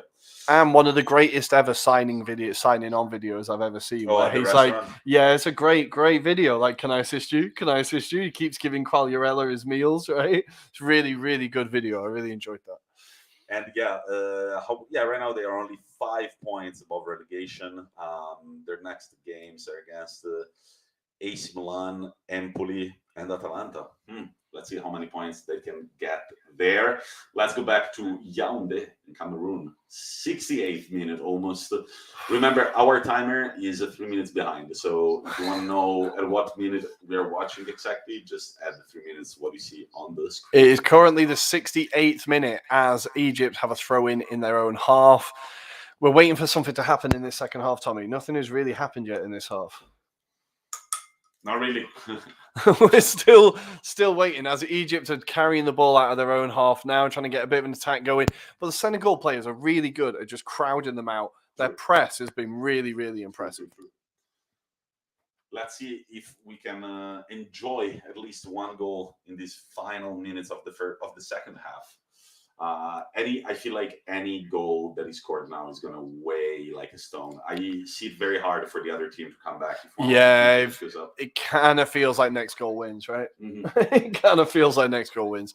And I think both teams kind of know that. And I think what I don't want to see is a team trying to play for extra time now. I don't want to see that because you want to get this done in 90 minutes, really. And Egypt here have an opportunity to get a ball in the box. A free kick just on the far right wing as the guy swings it in. It's a header and it's over the bar, miles over the bar. But again, the closest Egypt have come in a while. Yeah. Since that Salah shot in the first half, I want to say. It might have been offside there. He might have been offside. Yeah. Yeah, from number 2, which I want to say he's also the guy that caused the penalty in the first half. Let me double check the name. Yes, it's Mr. Abdelmoun. And it's Senegal with the ball again in defense, trying to set up play. It's a long ball. Senegal don't do push this. In the back on the Egyptian defender. The referee's not showing any interest in it as Mane's on the edge of the box. He puts another box in the middle. Oh, the defender clears it, and Senegal again just can't get that presence in the box. The ball comes in again. The defender clears it, and Egypt just need to clear their lines. and reset. It's going to Yeah, be a Egypt- Senegal throw-in. It's very. I have to say that Senegal do have the tendency to miss that final pass, but the Egyptian defense makes it very hard. For They're them to cleaning it just up complete. every single time. Yeah. Every single time. They always get a touch on the ball. Very physical defense from Egypt in these 70 minutes of football now. And it's a foul from Senegal on Egypt, who will get the ball back. The Senegalese players looking in distress. They don't. Their heads aren't high, are they? Their heads definitely aren't high. Not at all. As I need to look at the quality of this stream. This is the BBC. What is this? This is honestly. Do you pay money for this service? Well, in the UK, it's a big debate at the moment. Here we go, politics, guys. The license fee in the UK, I can't remember how much it is because I've not lived in the country for a very long time, but I think it's like 40 quid a year or something. And you get all of these fantastic services. But BBC iPlayer can be a bit hit and miss. And what is the big debate going on right now? Because the Tories don't want to pay it because they don't like BBC. So they're trying to defund the BBC. And lots of people are saying, do we pay for it? Is it worth the money we pay? I pay 40 quid a month for Sky and it's so much better. I personally disagree, but because BBC is supposed to be the national. Yeah, it's government funded, right? Yeah. So, well, not government funded, but it's public funded. Yeah. So it's meant to be impartial, etc., etc. There we go, guys. If I've butchered any of that and shown my political leanings, I'm pretty sure from the pod people know my political leanings anyway. And if you guys haven't understood mine yet, don't worry. I haven't either. Any news that comes around, I have like 3. My approach to politics is the following. I have 5 friends who are really into politics. Oh, wait a second. What is going on here? It's a bad tackle. It looked like a bad tackle from Mane, you know? Yeah, from Mane on an Egyptian player. Cisse talking to the ref, more like screaming at him. Like, don't you dare do anything that I don't like. Yeah, that was not a It's a tackle from behind. It's nowhere near the ball. It's a clumsy tackle. I think Mane's kind of prone to them every so often. And the ref is going to have a word with another Egyptian coach is in trouble. Another Egyptian coach is getting in trouble. Will there be any coaching staff left on the bench by the end of this? It'll just be a substitute shouting instructions. These guys are, I think, the last of a time, though. It just looks like 2 buddies that were given the job together. Like the first team manager is unavailable tonight. You 2 buddies come in and have a baller of a time yelling at the ref.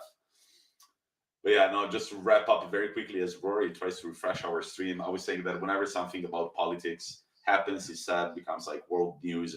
I have 5 friends that I really respect with different political opinions, different in their like placed differently on the political spectrum, and I kind of like hear what they have to say, and then I kind of like draw my line and be like, I like this take, I don't like this take. That's how I work with politics. Not the most. Now the stream feels like it's much better than ever. Don't jinx it, man. Don't jinx it. Let's not jinx it. As we see a low stat, 26 fouls total have been committed and 5 yellow cards thus far in this AFCON final. And we have another friend of the show who's joined us, Joe Spagnoli, saying Euro 2020, AFCON, both saving the cagiest game until last. You're absolutely spot on. This has been the cagiest of games as the feed stalls again.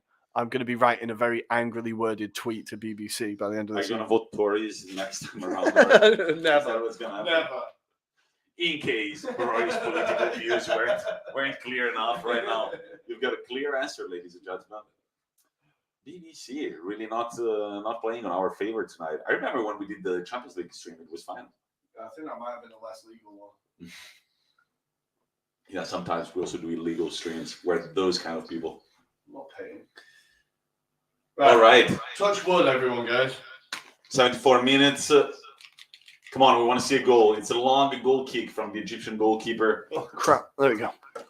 All the way up to the top of the field. The Senegal game possession What again. a ball that was. That was just absolutely fired through the midfield and defence. And wait here because I think there is going to be a little opening for Egypt on the left flank to cross it in the middle. And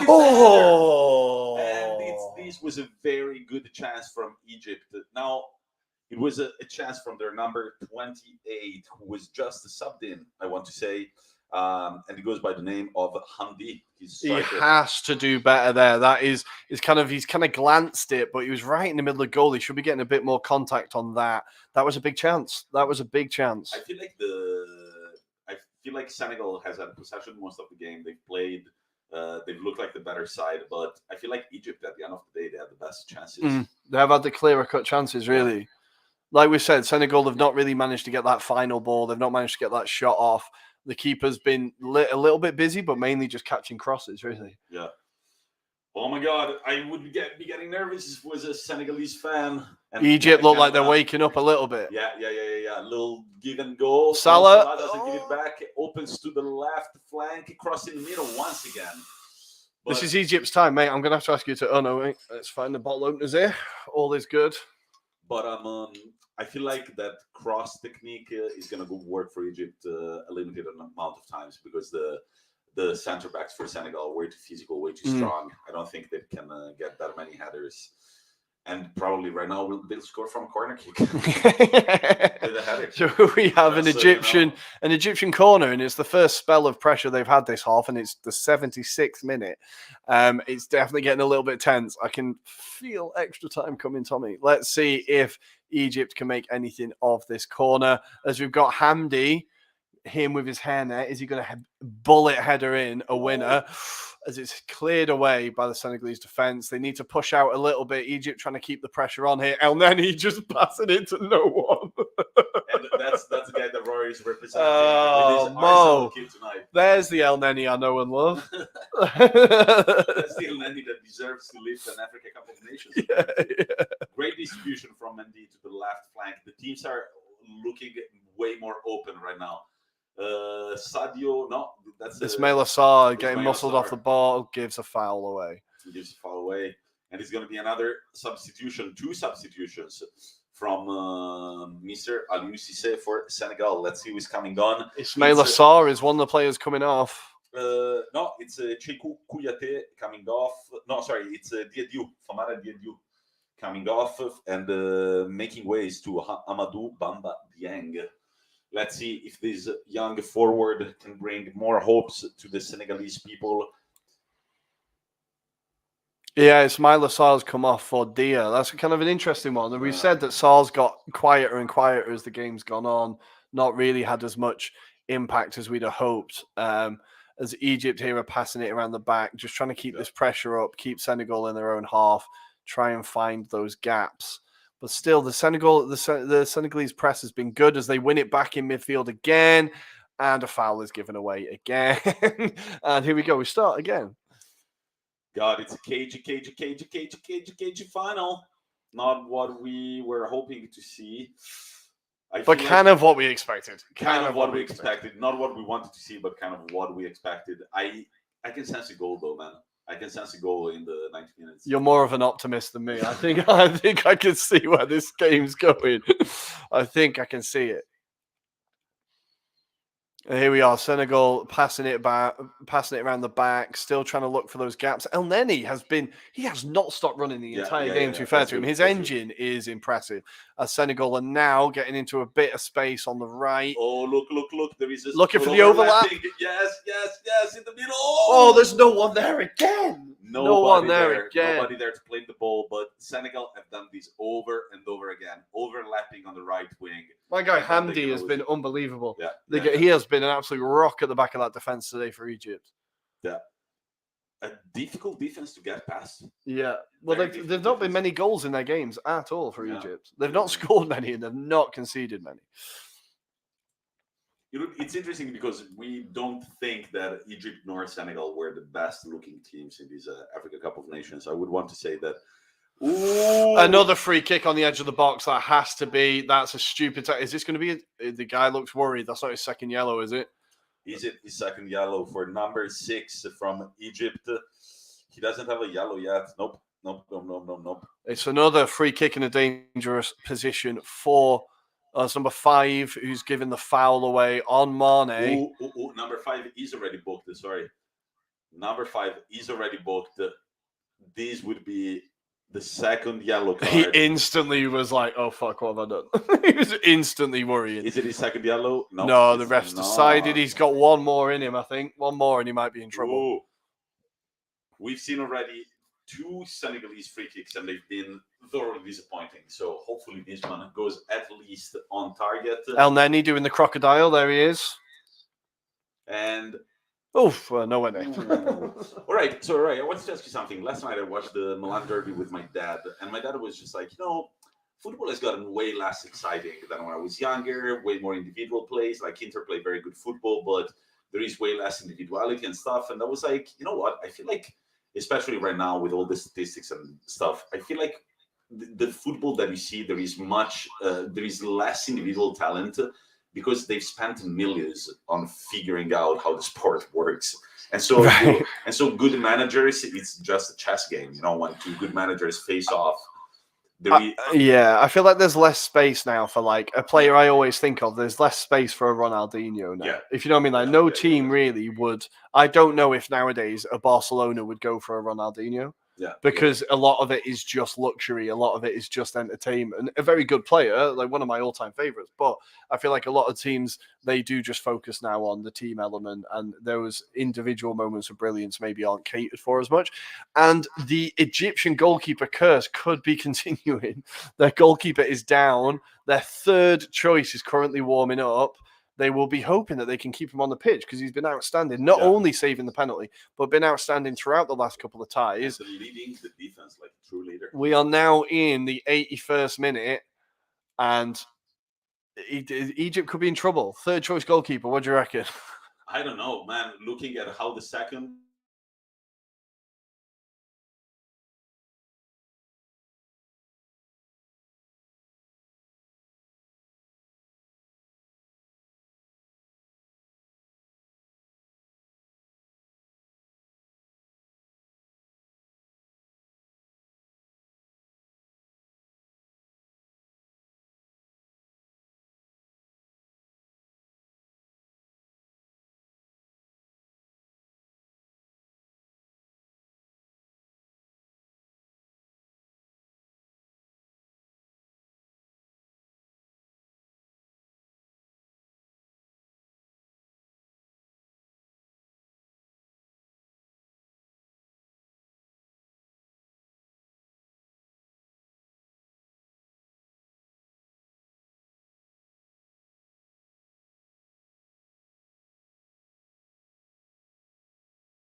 go.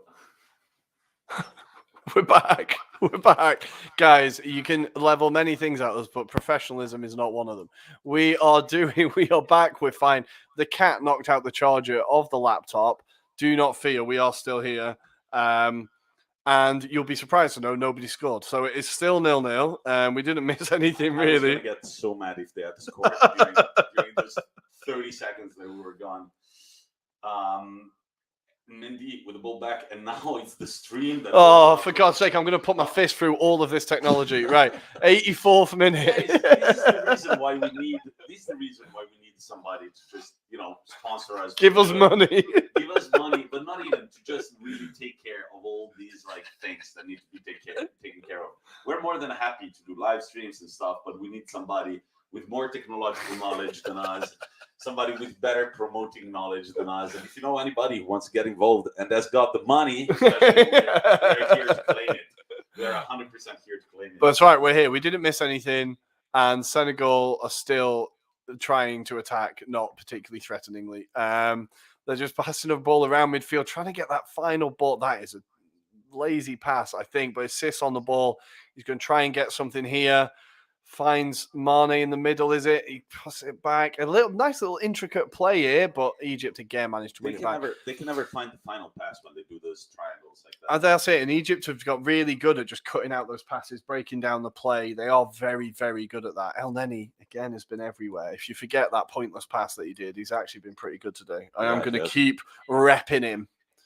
And it's 84 minutes and 21 seconds now. Our timer is a few seconds behind, namely 180. So just add the 3 minutes to whatever number you read on our timer, and you'll figure out at what minute we are, which is 84 and 35. Right now, Senegal attacking on the right wing.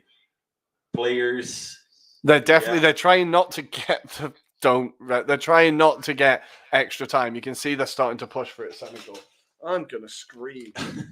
And our stream has gone off again, guys. It's possibly the messiest live stream you've ever seen in your life. I just hope it's charmingly messy. Yeah. This is when you do things out of sheer passion, nothing more than that. Sheer passion. Oh, look, missed a big chance, though. Looks like you missed a big chance from Senegal, which we were not able to tell you about, but you probably saw with your stream. That's my phone. Aliou Cisse asking God why he has to live through this. That looks a lot like Roy 1 minute ago when the stream went off. And Chris has made a very good point. Am I trying to increase El Neni's value so Arsenal can sell him? Yes, I am going to be talking this guy up. Barcelona, the tournament. Barcelona, if you want a holding midfielder who doesn't do much, do I know a guy for you? And Senegal. And talking of which, he's just been fouled. Look how key this man is in the game. How much money do you think he's worth, Roy? Just how much money would you pay for this guy? As he's upended. I think we paid 18, so I want to double my money at least. 36 million. Ladies and gentlemen, it's an open bid right for now. a 29-year-old El Neni. Who can offer more? 36 million, the starting price for El Neni. Guys, I can see this building up. Egypt are going to score, and Senegal are just going to hate it. They get the ball into... No, that's a terrible free kick hitting the first man. You should be substituted off immediately if your free kick hits the first man. And I'm not trying to say anything, but it wasn't El Neni who took it. So it wasn't exactly. What do they learn? Next time, put him on the ball. Put him on the ball and see what he can do. Guys, it's looking right now. It's looking like the cage is still there, but there is way more space right now. It's cagey, but the spaces are much wider, and I feel like something could come here. A lot of slips, a lot of mistakes as Egypt get possession once again. These Senegalese players are losing all their composure. Yeah. Definitely not a very poised final at this point. Not a very. The Egyptian players kicking the ball away to waste time. A big ball over the top for Sané over the top. Mane. His lips, then controls it on the left flank, and then it's an Egyptian throw-in. Yeah. No, Senegalese throw-in. Sorry. He's been everywhere, and despite the foul on Sané despite the foul on Cisse for the penalty kick.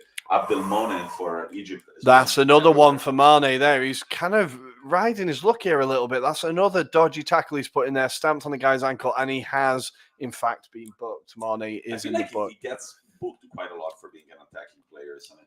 He's got a bit of a streak in him, man. As an Arsenal fan, I really don't like him because he's got away with a few fouls against us quite a few times. I feel like he has got a streak in him, and that is it's a bit, it's not malicious, but he's just put his foot right down on the guy's ankle. It's definitely even moves it at the end when he realizes about to stomp on him. But let's say if it had gone full foot, it could have been a red.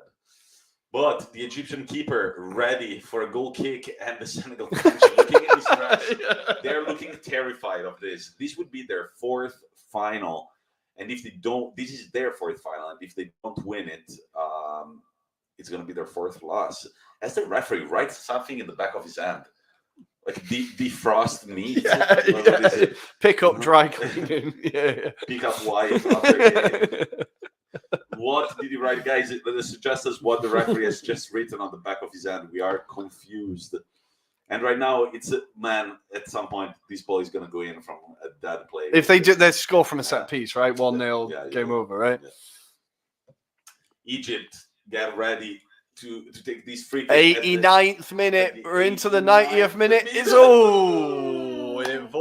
It misses everyone, and everyone looks a little bit relieved.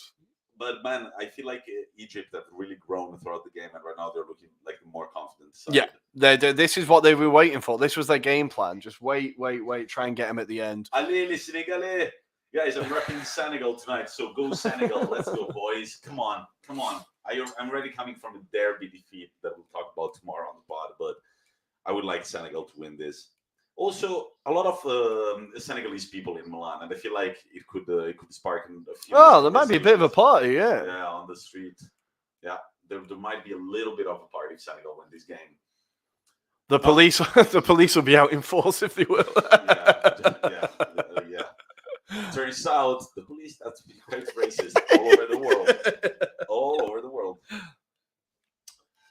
The result for Juventus Verona is still 1-0 as we're speaking. Goal by Vlahovic. And the Lille PSG 1-3. Goals by Botman, Pereira, Kimpembe, and, oh my God, Lionel Messi. Oh, he's turned up.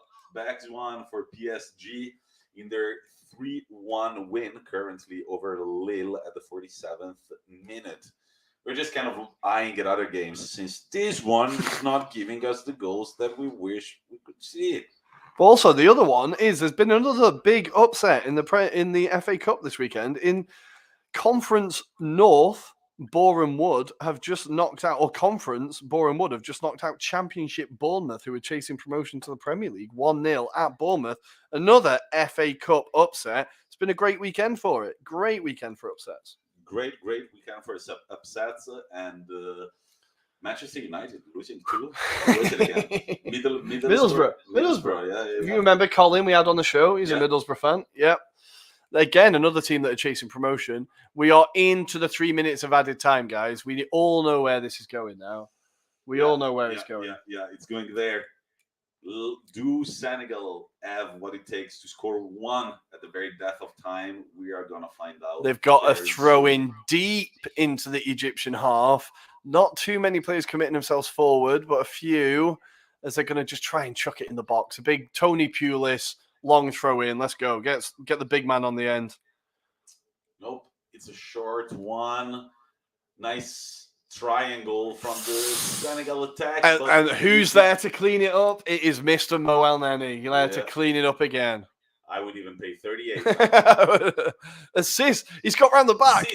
Oh, that's great defending. Great defending. The guy literally puts his body in front of him, and it's going to be a goal kick for Egypt when there is only 1 minute of added time to go through. And then another 30 minutes. Tommy, we're meant to be enjoying this. Man. I know, I am. I'm just like, I kind of want to see more shots on target. Like, I kind of want to see more shots.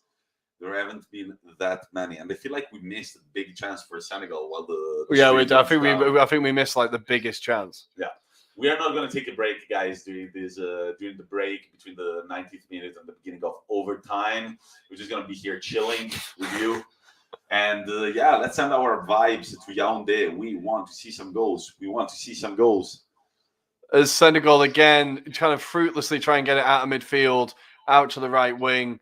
It's just pump it long, guys. Come on. He's given the... Oh, he's nearly put himself in trouble there. As Koulibaly just puts his foot through it. Long ball over the top. Egyptian defenders there to clean it up.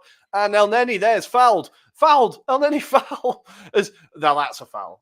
No, it's not a foul. Okay, the ref just waves play on. Let's go and says it's overtime, ladies and gentlemen. I feel like it's coming.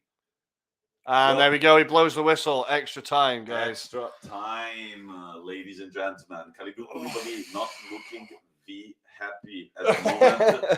Aliou Cisse looking like he's got fire in his eyes. Another half an hour for those Egyptian players to run around. This is going to be intense. This is going to be intense. Yeah. This is going to be intense. We're going to see who's going to attack, who's going to get the ball first. They're about to decide everything. There is a nice huddle. You call that a huddle, yeah? Yeah. Nice huddle for both teams to kind of motivate each other. Salah looks really pissed off. Yeah. Some players on the ground already demanding a muscular massage. Feels like it's all Egyptian players. The Senegalese players look like they're all standing up. Mo Salah not taking a knee, not sitting down. Yeah, the Senegalese players definitely looking a bit fresher. Aliou Cisse coming in the huddle to talk to his players. But it feels like the mood, the morale is quite low for this. Yeah, there's a lot of people looking down at their feet, eh? A lot of people looking at their feet. Yeah. They do look like the more worried side. I mean, they definitely have got more on the line. definitely have got more on the line. Mm-hmm. If Yeah. Egypt to lose this, they still have won 7 AFCONs. If Senegal lose this, they're going to become sort of Juventus of the AFCON. Losing as let's never forget, Juventus have lost 7. Any chance? Finals. Any chance? Any chance, of course. It's like whenever there is a chance. And look, El Neni, one of the few Egyptian players not sitting down. He's standing tall. Look at him. Proud. The guy is an engine. Guys, the price has just gone up. 40 million for El Neni. 40 million for El Neni. We've got a comment from Joe Spagnoli saying, guys, it's all worth it just to hear the Liverpool fans getting more and more angry at every minute Salah and Mane have to play. I forgot about this. Yeah. Let's go, guys. Little muscular injury for both before the Inter Milan game. Still, there are 10 days after today to recover. They're not going to play in any games until the Champions League. You know that, right? Yeah. Just going to be recovery work. It is intense. It is intense. And the fact that Arsenal put Partey in the day after he came back with Ghana was such a moronic move. Yeah, of course he got sent off. He didn't want to be there. Just don't play him. Like, yeah, it's insane. They're going to have to give him a big rest. But Carlos Queiroz still not allowed to get involved. It's a bit mad, isn't it? Yeah, He's just got to sit there and wait. Like, yeah, it's mad. He looks like an evil guy. I don't know why, but it doesn't have like a friendly grandpa face. No. Like an evil Weird career, Carlos Queiroz. Weird career. Assistant to Fergie, and then Real Madrid manager. Really? And then, he managed Real Madrid for a while. I'm going to have to check this out. Just Wikipedia him, Tommy. I'm still on the group chat. I feel like he had a really weird management career. He managed Iran, I want to say, as well. He managed a few of those. Strange management career. And here, the BBC are showing us the highlights. They've managed to find some. Yeah, Real Madrid manager from 2003, 2004. Yep, assistant. Yeah. And before that, Portugal, Iran, Colombia, Egypt. Colombia, wow. Iran for as many as 8 years. Go down to his honours. What's he won? Let's see what he's won. I don't think it's going to take long. Well, Portuguese Cup, Portuguese Super Cup, Spanish Super Cup, and the Under-20 World Championship. He loves a Super Cup. With Portugal in 1991. Loves a Super Cup. Fair play. Oh, no. Two Under-20 World Cups. 1989 and 1991. Well, my God, how old is that guy? That's when I was born. The guy was born in 1953. Come on, quick math. 69 years old, turning 70 next year. And once again, a very good penalty save on the 7th. At the 7th minute, that was a bad penalty. Great save, but bad. It was a great save, but bad penalty. Yeah, that was a huge moment. There he is, Dr. Evil. Infantino's on the screen. Oh, Infantino. Is he Italian? He's not. No, he's Swiss. Of course, he's Swiss. Well, the last name Infantino definitely sounds. Come on, Senegalese fans, what are you doing? They're not looking at his feet. You haven't lost this. You still have. It feels like they need some motivation. These guys. They need more vuvuzelas. Oh, you think it's a yeah? They need more vuvuzelas. That's what they need. Yeah, but the players feel lost without the vuvuzelas. Oh, by the way, Carlos Queiroz is a Portuguese citizen, but he was born in Mozambique. Wow, bloody hell! That's an old colony, right? I imagine. Yeah. He was born in Nampula in Mozambique. Interesting. And here we go. Egypt are going to be kicking us off for the first period of extra time. Let's see if anybody can get a goal to open this game up. As the big man El Neni is on the ball, sprays it out to the right, and Egypt are kicking us off. Come on, guys. We're going to see some goals. Let's go. It's Senegal. Ref getting in the way. Again. Egypt got the ball back. A bit of a flipper-like scenario in midfield. Salah looks in the middle. And it's headed out by Koulibaly. He's done well to win the ball there. Nice, beautiful pass. Who was that? Pass from Mane. Senegal are through. Oh, what a save! What a save! That pass from Mane was unbelievable. That was a beautiful. Oh, this is what we want to see, guys. Let's go. That was a beautiful pass from Mane. Outside of the foot as well, I think. Love an outside of the foot pass. Great save again from the Egyptian goalkeeper. Not the most difficult, but he does well to get down, right? Yeah. Handanovic isn't saving that. It was I would want to say yes, but probably no. It wouldn't. despair for the Senegalese players that, however, it doesn't feel like, okay, we missed this one, we're going to go back and score another one. It just feels like every chance they miss, they know that it's a huge chance they've just blown. It doesn't feel like there is much motivation in their souls right now. Let's see what Egypt can do. Senegal pressing very high. Very, very high. They're definitely coming for the bag. They do not want penalties. They know that was an awful header. They know that Egypt are very, very good at penalties. Yeah. We should really restart the timer, but we're late again. This fucking timer. I think I should stop it at this point. It doesn't make any sense. I'll remember it for the second half of overtime. Yeah, that was dumb. God, too many things to think about. There's a lot. We do need an assistant. We need a wench. We need a wench to come and do all the work for us. Wench, possibly. 90 seconds. We've just had a comment from Chris. Your timer is well out now. Yes, yeah, it is. Yeah. Chris, why don't you come here? Also, Chris, I signed up to this Inter club. To try and get tickets for the game in Milan on Tuesday morning. I'm going to try and get some. And they proposed me a sort of package, like a box to go to Liverpool. Way too expensive, man. I don't have that much money. I'm going to say the price, 630 euros. With the flight, the hotel, the tour of Liverpool, the tickets to the game. I was just like, I don't have the type of money. Yeah.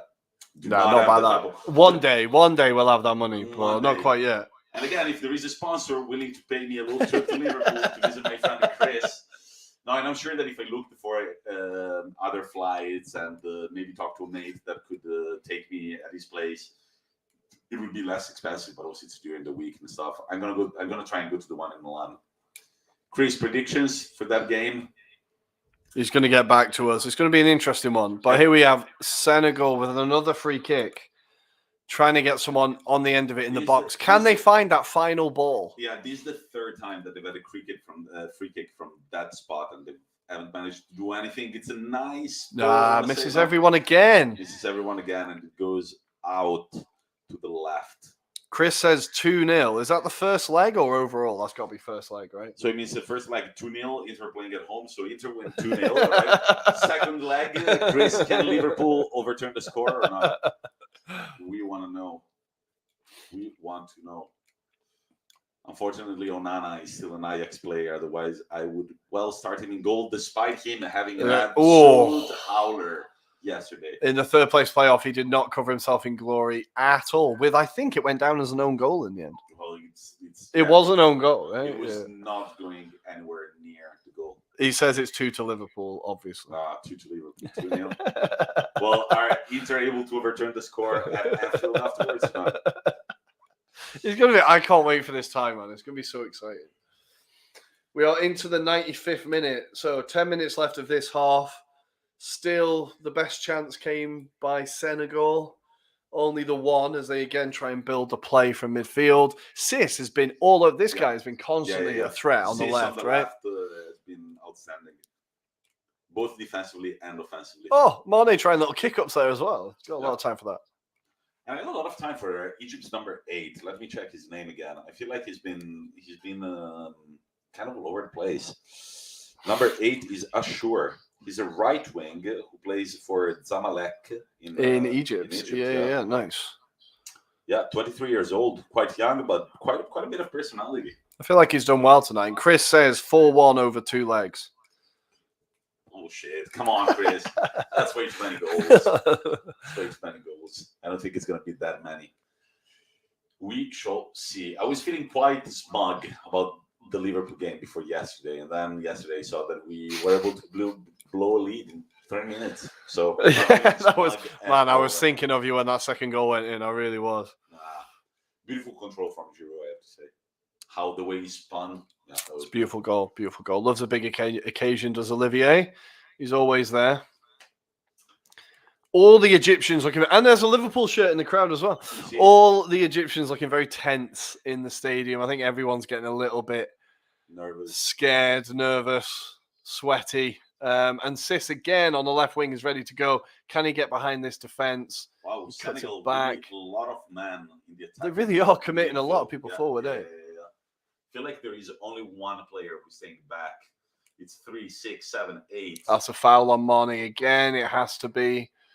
Yeah, 2 players in the defending half for Senegal when they're attacking. They're really looking for that goal. The Egyptians are trying to waste time as well. They definitely know what they're after. There is a very strong Catenaccio vibe from this Egypt team. Like a sort of Italy vibe. Yeah. As again, Senegal look to build play through Koulibaly. He's looking for that target up front. He finds flicked on header, and it will be a goal kick to Egypt. As Egypt looks set to make another change, we will keep you updated with who's coming on, who's coming off. The Senegalese really not celebrating anymore. They all look. Come on, man. Also, it's not over yet. Like, why was that guy rocking a Roger Federer hat? That's a big question. But Juventus make it 2-0 with yet another purchase of their transfer market. Zakaria scoring in this first game, scoring a goal. The Juventini are going to be loud about this one. Yeah, and also me because I have him in my fantasy. Let's go, boy! Let's go, boy! I've had a shocker in fantasy this weekend. I saw the other day that a lot of Juventus household names have scored in their first game for Juventus. Ramsey scored in his first goal for Juventus. Morata, Cristiano Ronaldo, right now Vlahovic and Zakaria, Inzaghi, Nedved, like Del Piero. Wow. A lot of big names scored on their first opportunity wearing a Bianconeri shirt. But let's see. Let's go back to Yaoundé as a Senegal are definitely. Look at that. Everyone is forward. Everyone is forward. They're looking for a lob inside the box. But Elneny make it 42 million, ladies and gentlemen. Make it 42 for Mohamed Elneny. Look at that pass. Sliced open the midfield. Sliced the midfield open. It's a long ball towards the left flank. Senegal defending with the 5, 6, 7 men right now. Only he's running down the corridor. Where are you going? Where are you going? He's giving the ball back. It's desperate defending from Senegal as well. They looked a bit lost there. They were a bit on their arse, but they managed to get it out for a throw. Egypt are going to have a throw, and it is Lashim. Mohamed Lashim is coming on. Lashim. Let's see. Lashim is coming on, and Fatih is going off. And that will be Egypt's 4th change of the game. It is Lashim, indeed. Midfielder for El Geish in the Egyptian Premier League. But it's an Egyptian throw-in from the left flank. The ref has not given that as a foul. Interesting call that. I thought that was a fairly stonewall foul. As Egypt now starting to put a bit of pressure on. But Senegal are defending with way too many. Let's see, can he turn around? No, he can't. Really difficult but Egypt are adopting the right strategy. They cannot expose themselves too much. Trezeguet couldn't quite get enough space there. He was crowded out. The shot deflected, weak in the end. Yeah. Senegal on the attack again. Everyone seems to have stopped moving. Yeah, everything is very static. There's a pushing out again, looking for Cisse on the left. He's definitely been their out ball every time. Cisse. Little nutmeg there, puts it across. Oh my God. What an incredible save from the Egyptian defender. Great play by Cisse on the left. Crosses the ball in the middle. Nice header. Bounces off the ground. And that's very good save from the goalkeeper. He's done well there. He's done really well there. Not the most difficult, but again, very attentive until the very last second. Look at that. All of them just look absolutely shocked. Absolutely shocked. Yeah. Can they score from the corner kick? Come on, Senegal. Alele. Oh, shit. All right, Senegal. Really near scoring. 2 headers in the space of 1 minute. 2 headers in the space of 1 minute. This one came from number 22. Again, he should be doing better there. It's kind of I think it's come at him quite quickly, but that was a great save from the keeper as well. Great save from the keeper. That bounce really could have done him, but he did well to get across, push it behind. And that is the guy there. That's the keeper who won all 3 of the AFCONs with them. And he was like played until he was 44. I can't remember his name now. Yeah, the oldest goalkeeper to ever play. Exactly. He played at the 2018 World Cup, saved a penalty from, I want to say from Messi, maybe, but I need to recall that. I'm going to try and search his name. But he's an absolute icon in Egyptian football. He will be very, very happy with the goalkeeping performance so far, I think. Yeah, absolutely. Definitely done well to prepare the goalkeepers, and he looks like a way more poised manager than our friend Kiros.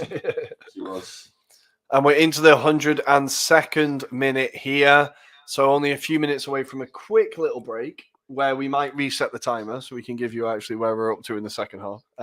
As our stream buffers again, and I go to scream. Yeah, go scream. Let's see, guys, what happens now. If they score now, then we really are in trouble. Yeah, if they score now, we are in trouble. Hopefully that does not happen. That is not the case. Come on. And they did not score. They did not score. Shocker. First reaction, shock. That was our first reaction.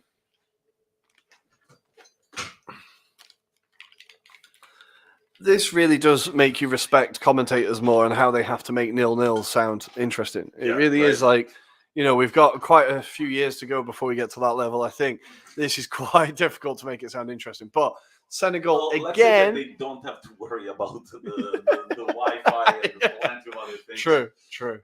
But yeah, no, it's true. It's not easy to always be talking about something else. And I'm sure they have screens where you can see the numbers of the players. All right, so it's not, that's Koulibaly because he's massive. That's all you need to know. Yeah, Koulibaly, then Maybe for the hair, Salah for the size. We've got a few tricks in our sleeve, guys. We know what we're doing. Oh, a little push off the ball there. Things are getting a little bit chippy, a little bit edgy. Here we got Senegal again with a free kick exactly on the halfway line, ready to build up play. Let's see what happens now. We're into the 104th minute. Not long until the players get a much-needed break, I think. It's going to be a 2-minute break, man. No more than that. Yeah. But, a bit of time to breathe. Yeah. As Egypt look to get on the break, but of course Koulibaly's there. Of course he's there. And Mendy, judging from the size. Again, Senegal trying to build out of midfield. Egypt definitely getting a bit more of pressure going now, not letting Senegal settle. I think they got a little bit scared from the few chances that Senegal did have. They thought we need to be a bit more front-footed. Let's see what happens now. Cisse again on the ball. Plays it out wide to Mane. Yeah, Mane on the left, taking on the defender. Number 8. And he falls over because that's what he does. Ooh. And the defender goes up to him, telling him, get the fuck up. That was a dive, though. That was a massive dive. That's a massive dive. And number 2 from Egypt goes to Mane and tells him, dude, stop faking. He's already got a yellow as well. He's already on a yellow, Mane. Yeah, the South African referee was telling him exactly that. Watch it, bud. You're already on yellow.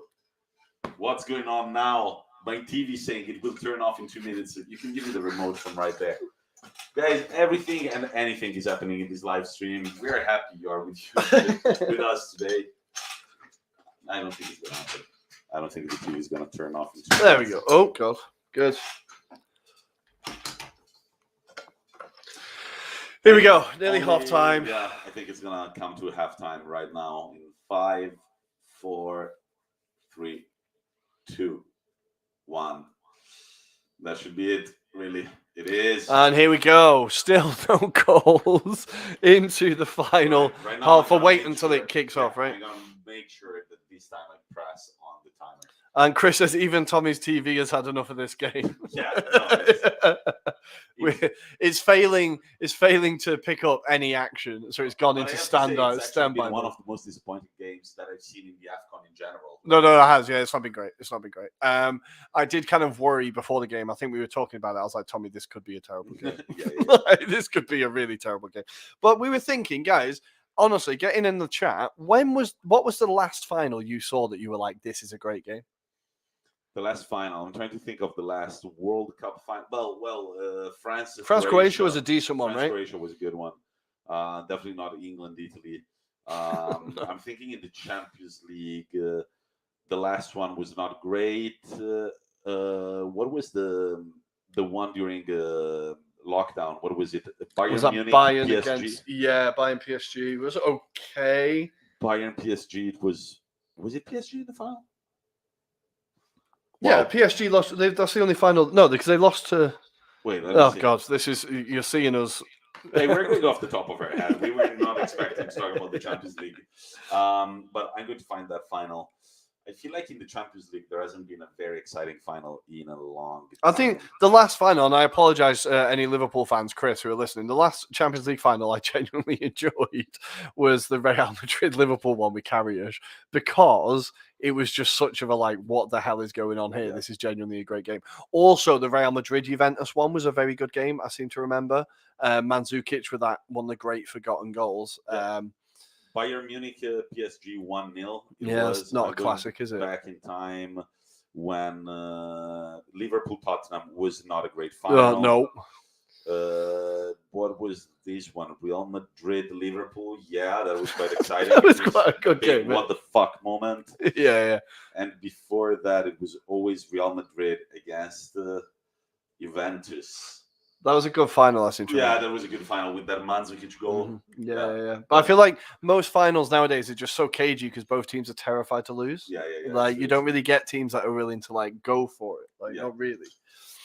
And we're ready for the second half. Wait, let me start the timer.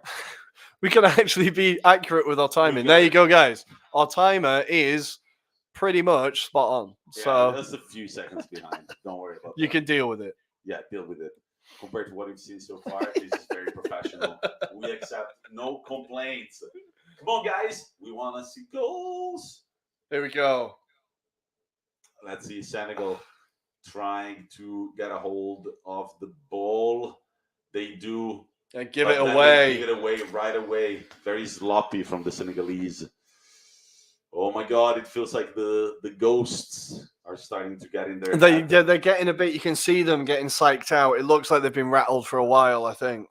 Yeah, well, the Egyptian players are more like, all right, we've got this, don't worry. Just keep doing what you know. Man, this could be their 8th AFCON title. That would be incredible. And you get a star for every single one, so their shirt is pretty full at this point. Damn. Yeah.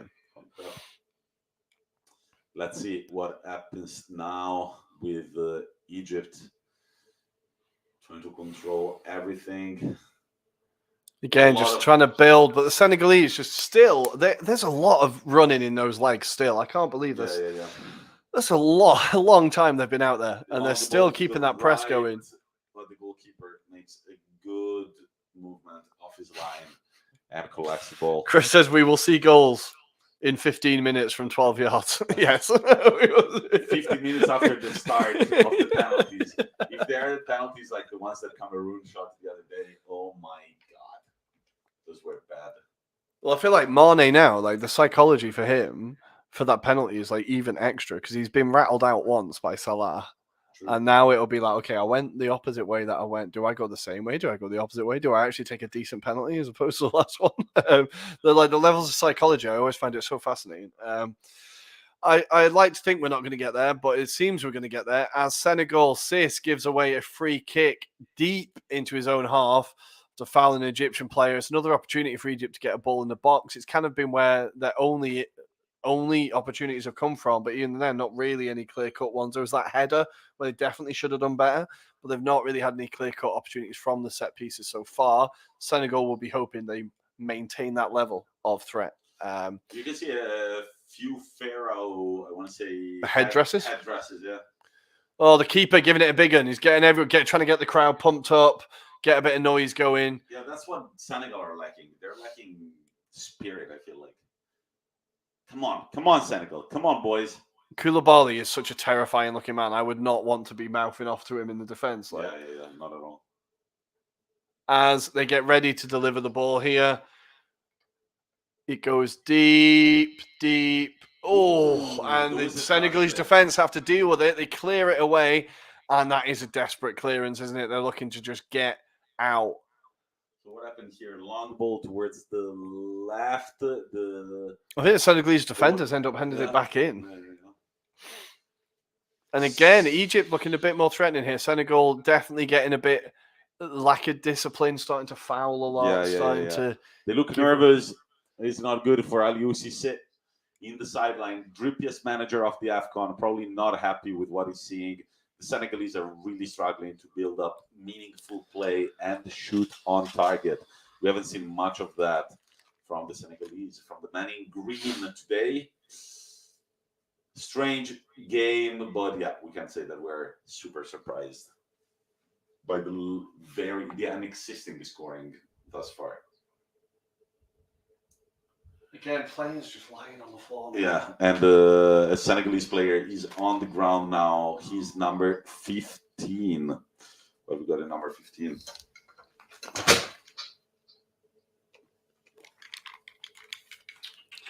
And the Egyptian player's down receiving treatment. It looks like he might have got a bit of a knock there.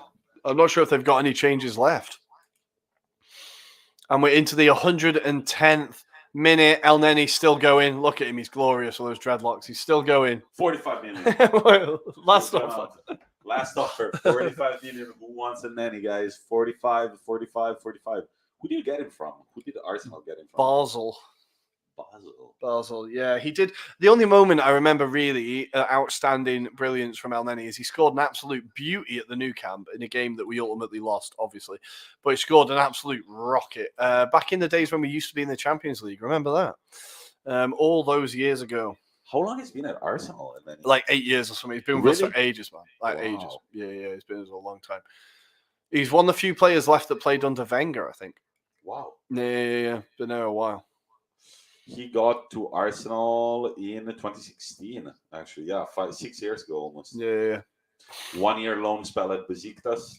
Oh, yeah. I remember that now. 2019, 2020, and then he came back to Arsenal, yeah. That's always good, isn't it? You loan a player out because you don't need him, and then afterwards you're like, oh, looks like he's still here.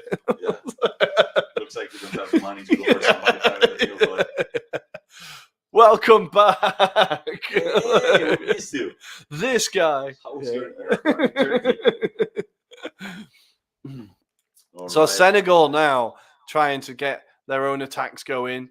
Koulibaly spraying it out, back out wide. Can they get that ball across? They need to get back around the defense again, but they're not really getting that ball. And Egypt again keeping that shape. You can see they're just lining up, holding their shape, asking Senegal to break them down. Koulibaly opening towards the right wing. They put the ball down towards midfield. They're trying to cut in. There are what was that tackle? Too many red shirts right there. What was that tackle? Egypt get possession again. They try to start play. Oh my God! Right now, everybody's really falling down. It's not good football that we're seeing right now. You sure you not got any more beer or something? Yeah, I'm sure. I should have savored it a little bit more. But no, we're out of beer, bud. Actually, let me still sip from you, goddamn. Oh, damn it. Senegal get a ball into the box. The Egyptian centre back there to clear it. Put your foot through that. And we go again. Egypt looking to get on the break. Spray it out wide. Oof, that's a bit of a dodgy header. He's going to have to chase that one down. That's a bad touch. And they try to sandwich. Back heel defending. I got a lot of time for that. Yeah, but usually if it stays in play, this one goes out. And it's kind of dangerous, I feel like, from Senegal right now to give the ball away right there. I'm going to say potentially Cisse, man of the match. Yeah, could be. I'm going to potentially say he's been one of the players that's like had a key influence throughout, been bombing up and down that line, decent defensively, decent attacking. He's been involved in every attack. Was a worthy penalty. He was the one who won the penalty. All right, let's see right now. Ooh. Again, the Senegalese defense just very well played. Always there. Look at that. That's cool under pressure. Manages to shift past the player and pass it out wide for Senegal to keep possession. Everyone on the bench, they all know what's coming, guys. They all know what's happening. 113 minutes. It looks like number 7 for Egypt. Trezeguet is... What is he doing? Felt like it was being subbed off, but it's not happening. Senegal trying to play composed football. They don't want to go to penalties. I can sense that. But do they have what it takes to score a goal? They haven't had that many clear-cut chances so far in the game. And spoiler alert, they've had 114 minutes to do it. That's almost 2 hours. Don't. Come on, guys. Show what you got. Koulibaly, he loves an overhead kick. Look at that. And El Neni, boom, gets it away. Salah, he's got a bit of space to run into. Koulibaly, man. Yeah. No. Senegal have dealt with that type of play for so many times in these 120 minutes of football. Oh, tired Egypt legs. That is tired legs. Yeah, Egypt give the ball away, but Senegal are not able to keep hold of it. They give it back to the man in red, the Pharaohs, who look for Salah. Salah tries to sprint away from the defender. What defending again? Beautiful defending from Senegal. Right now, this would be the moment. Why do you go for such a high ball? Just go for a through ground ball. The forward is complaining. He wanted it lower. Koulibaly goes back. Very clever play back to the keeper. Yeah. And we're into the 115th minute. Senegal still seem like they're pushing. You got the runner out left. If you can just find him. Ooh. Long shot. Oh, the keeper manages to get. That came from nowhere. Shot. Yeah, absolutely from nowhere. And great save from the goalkeeper. That was just going to bounce just in front of him as well. That's a nice, it was good. Nice shot. The talent here is to go towards the ball, not so much to dive in the right direction, but to go towards the ball to prevent the little bounce. That was a good save from out of nowhere. That goalkeeper looks crazy, man. He's been shouting at the defenders the whole game. Yeah, it looks like a scary man. Oh, for fuck's sake. Can Senegal get something here with possibly a header from their captain, Kalidou Koulibaly, who's right there in the middle of the box? Let's see if they can get something here. 5 minutes away from the penalties. No, that's a cheap effort there. That is kind of desperate. Box. Salah had all that space in front of him. Then I thought he was going to go. I thought he was going to go. I don't think, man. After your legs must be tired after almost 360 minutes of football in the space of 1 week. 4 days. Yeah, plus training. The man's got to be tired. But right now, guys, it's not a matter of who's played better until now, who deserves to be here or not. Right now, a goal can mean being continental champions. Egypt with the ball in. Nice little give and go, but the Senegalese are everywhere. Very difficult for the Egyptians to find the spot to shoot. They managed to find some room to shoot on target. It's a quite straightforward save for Eduardo Mendy. Strong hands, ball over the bar. That was that was a very important save. That was an important save. I thought that was going to fly in. And again, that shows you that Egypt, no matter what they're doing, they've always got that capability to get the shot off and still get that goal. 100%. You cannot rest on them. 100%. 117th minute. It's a corner kick for Egypt. There is a supporter with the trophy. He's stolen the trophy. He's stolen the trophy. It's the original one, ladies and gentlemen. It's in the stands right now. Every supporter gets to hold it. It's cross in. Mendy with not the most beautiful of punches. It's got to be doing better there. That is dodgy goalkeeping right there. Yeah. Why punch that? You got to be able to catch that, surely. Yeah. Or if you punch that, you try not to do it behind you. Let's see, Egypt, have they got what it takes to score the winner at the 118th minute of play as the gloomy shadow of the penalty looms over everybody? They managed to get a header, but it's way high off the crossbar. Now, 2 minutes and a half to play. We've seen Egypt win already 2 games, I want to say, in this knockout stage. Yep, Ivory Coast and against Cameroon. We have a suggestion from Joe Spagnoli. It's got to be Abu Gabal for player of the match, the Egyptian goalkeeper, right? Especially if Egypt win on penalties. That is a very good shout, Joe. He is also, like I said, for a player who wasn't meant to be starting, he's been absolutely key for them. Yeah, I would say the best players in this final have been... the goalkeeper for Egypt, 100%. Then I would go with the Cisse from Senegal. And I was also very impressed, but I would El Neni, that's what you mean. Yeah, no. Ashur from Egypt. He's also been a very solid right back for Egypt in this game. In a game in which it was kind of hard to tell the positions, like what the wing backs were doing, because there was definitely not a lot of space to run. So the more offensive fullbacks have had to, kind of retreat defensively quite a bit. I think Aliou Cisse is telling his assistant to get that list drawn up for penalty takers. He was telling him to do something. We're into the 119th minute. A mere 90 seconds separate us between the AFCON tradition of a penalty shootout. I don't know about you guys, but when I'm not particularly invested, I do enjoy a penalty shootout. I just prefer it after there's been a goal fest, not after 2 hours of 0-0. But I'm pretty excited. Penalty shootout looks like what we're going to get, unless Senegal can make something of what is surely the last attack of the game. This should be the last attack of the game. The referee's still shouting. Indeed. Let's see what goes on here. Abubakar, look at that. Matching hat and jacket. Burberry, I want to say, pattern. Yeah. It's that on his hat. Burberry. That's what he's going for. As Senegal are playing it out around the back now, trying to find that space again. Cisse is open on the left if they can find him. They just need a few more people making runs. But obviously, you can understand that right now, people are not quite in that place. As El Neni wins it back and Egypt are on the break. Senegal win it back again. There's been a lot of turnovers in that midfield. People kind of getting very scrappy, right? Tired legs and all that. And then again, beautiful little header there. It's going to be penalties, ladies and gents, in pure AFCON fashion. We've got 10 seconds left. One last long ball from Egypt.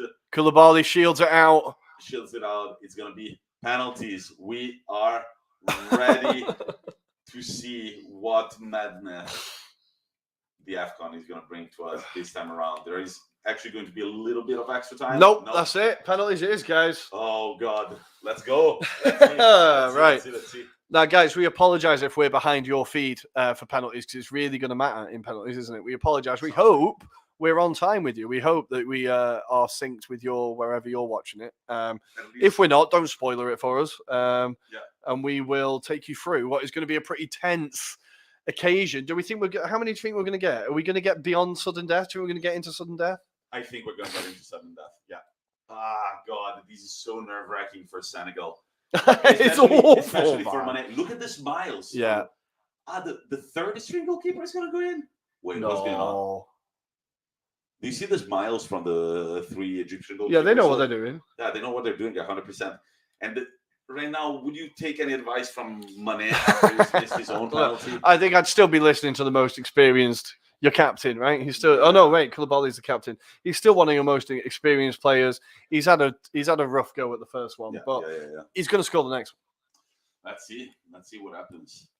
Guys, predictions on who is going to win on penalties. Are Egypt going to continue their ice cold tradition with penalties? I would love to see the scenes that we were watching earlier. We were watching France 24, which is a 24/7 French channel that also has shows in English.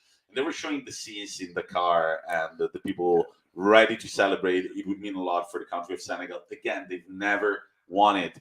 They've celebrated way too many AFCONs already in Egypt. I feel like Senegal deserved this one.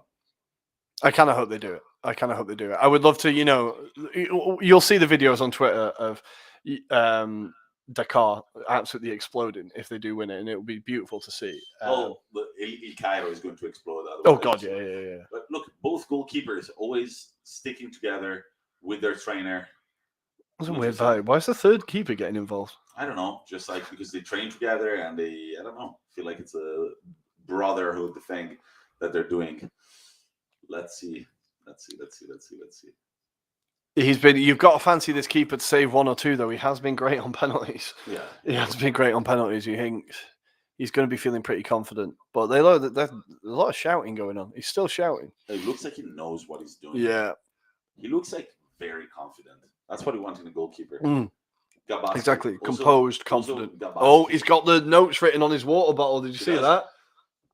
A little piece of paper written on the water bottle with his notes, where they go, which player. All right. Love to see it. All the mind games. You love it. Eduardo Mendy, can he save a penalty, Ruairi? What do you think? What's his record like for Chelsea? I only remember him saving that hilarious Panenka from Aguero, right? Yeah. I'm not sure if he saved many penalties for Chelsea. I always think for Chelsea, Kepa saves loads of penalties, despite being a worse goalkeeper. True. So we'll see if... here we go. Salah giving the pep talk. They know what they're doing on penalties, Egypt. He's going to go for number 5, isn't he? Do you reckon he still goes for number 5? I don't know. Here we go. We are seeing the replays of the Ivory Coast one where he saved one penalty there. That was that terrible Eric Bailly penalty. You saved This one was against Cameroon. Again, a pretty terrible penalty. You saved 2 against Cameroon, right? Yeah, that was a good save. That was a good save, though. That's 3 penalties saved and 4 penalties saved. 4 penalties saved. That's insane. This is goalkeeper of the tournament material right there. Yeah. We were going with Mohamed Kamara from Sierra Leone early stage of the tournament. He did so well, but obviously here you've got to be giving it to this guy, right? Yeah. Here we go. We have Chris saying Senegal to win on penalties, Mendy to save 2. Ooh, let's see, Chris. Let's see what we've got. All the dignitaries there looking absolutely thrilled. Absolutely thrilled. And yes, the goalkeeper from Egypt is reading his notes on the water bottle. Let's see if they prepared it properly. Senegal have not been to a penalty shootout yet this tournament. No. What I want to see, I always want to see the mind games that Chiellini did against Spain with Italy, where he's like, Mentirosa, and like winding up the players and that, right? That's what you want to see now. Just act like you don't give a shit. It freaks people out. You don't give a shit. It freaks people out. Because you saw, who was it? The Spanish player? Was it Jordi Alba? Jordi Alba, and he was just looking at him like, what the fuck is just this like, guy? come on, man. Like, take it seriously. We're playing a semi-final. But then who won, right? Yeah. True. I still can't believe that Bernardeschi took that brilliant penalty. I was so scared. When I saw him walk up to the ball, I was like, quite strange-looking Senegalese supporter in the bleachers. I don't know who he was. But yeah, plenty of people getting ready for the penalty shootout. Mendy is looking like he's going to be the first. So it's going to be Senegal to take first. Oh my God, he's nerve-wracking. And Kiros is on the bench looking like the evil grandpa once again. I think he's removed his. It looks like he's swearing to himself as well. He's removed his earpiece. There's got to be nothing that he can say to these players at this moment in the game. Ladies and gentlemen, we are the Anglo-Italian Pod. Give us a follow on Twitter at Italian Anglo Pod and on Instagram at Anglo-Italian Pod. 10:32 p.m. in Italy as we are covering. And Yaoundé. There is the same time difference as we're looking at the penalty shootout that the AFCON final has just. The referee is clearly explaining, do not come off your line. They've done this before, every penalty shootout. I don't know if I saw that in the Euros where they were so insistent with the keepers. No. I've seen it every penalty shootout here. They've been like, do not fucking come off your line. So Koulibaly steps up first. It is the captain to go first. Oh my God, the Koulibaly can take a penalty. I feel like I've seen penalties taken from Koulibaly before, and in pure centre back styles, he usually just like fucking smashes it in as if it was a goal kick. He's walking pretty calmly. Look at him. That is calmly. A strut, man. Yeah. Look at him. Here we go. Koulibaly is stepping up to take the first penalty. He looks pretty chill. Yeah. Looks chill. Looks concentrated more than chill. Yeah. Picks up the ball, looks at it, puts it down. Egyptian goalkeeper shouting at him. Yeah, looking as straight as he can. That stadium is massive. Oh my God. I just got a kind of realization there. All right, as he puts the ball down. Here we go. Koulibaly, 2 steps back. Let's see. I'm nervous, man. I'm actually nervous. Sadio Mane looking more nervous. Deep breath. Here we go. Koulibaly shift. Right foot. Oh, bottom corner. Nice penalty. Very nice penalty. Almost saved by the Egyptian goalkeeper. Almost saved. Beautifully taken. Let's see again. Oh, he got a hand to it as well. He got a hand to it. That was dangerous. Once again, very good goalkeeping from the Egyptian goalkeeper. Salah's got his head in his hands. He thought his keeper had saved that, I think. Yeah. So who's up first? It's number 21 for Egypt. I'm going to try and catch the name. I'm still not great. I'm going to say it's number 21. Let's see. Number 21 for Egypt is Mr. Zizou. Came in the 60th minute. Let's see what he can do. Zizou against Edouard Mendy from Senegal. Big, deep breath. Concentrated. Mendy dancing a little bit on the line. Right-footed penalty. Oh, top corner. Top corner. Hammers it in. Easy does it. Well, easy my ass. That was a beast. No, it was at the top corner. That was high, man. That's a difficult penalty to save. I think it's possible to save a penalty like that. Didn't look top corner though. Let's see who goes next for Senegal. I think Number 22 or 11. Let's see.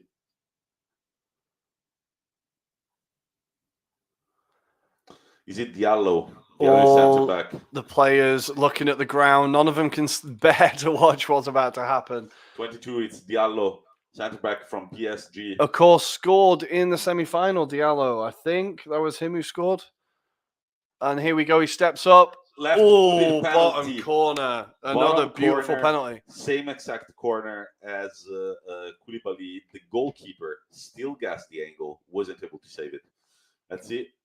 Ooh. He nearly got his hand to it again. That's 2 now. By the way, Sadio Mane is looking in massive distress. Look at him walking behind his teammates. He's going to take one, right? I hope so.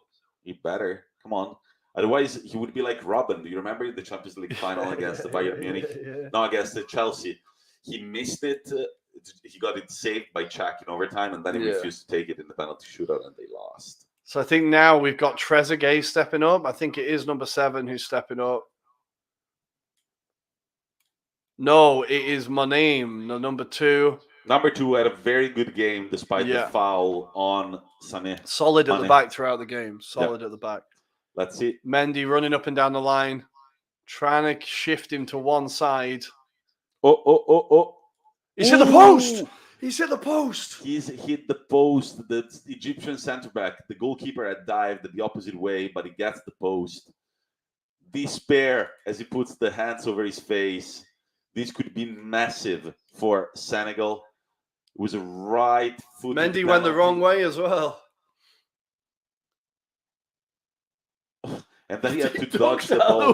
He had to duck out of the way to dodge the ball that hit the post. Despair from the Egyptian fans. What is she screaming? We can't know because we don't know Arabic, guys. But so that's 2 goals for Senegal, 1 for Egypt. And right now, Senegal can Number take 20 is stepping up. It looks like lead. Mane's not going to take one. It's a number 20. Sarr. Bouna Sarr. Steps up. And the keeper saves it. And it's saved. That's his 5th penalty save of the tournament.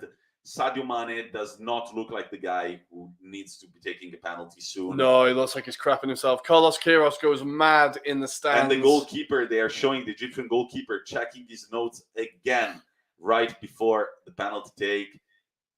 That's a good save. A high hands to save it and to draw the result.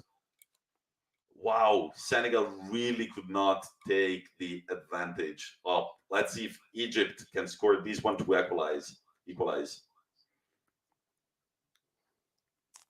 This is tense, guys. You have to save a penalty, Mendy. Who's going to be taking it? Number 20, 28 is stepping up. It's Hamdi. He got into the 60th minute mark. Again, Mendy tries the running along. Can he go the right way?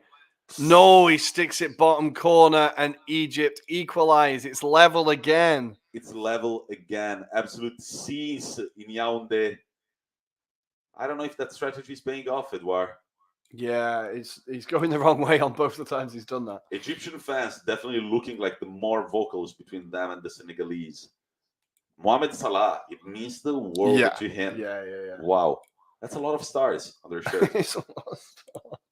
And guess who hasn't got none? Come on, Senegal. The keeper is trying to play the mind games, walking out close to the taker. Boys, come on. Make the goal look small.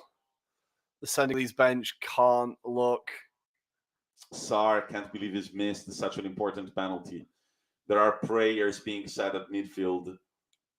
The ball won't sit properly. Yeah. Let's see what goes on now. This goalkeeper, definitely goalkeeper of the tournament. He's got 5 penalty saves already.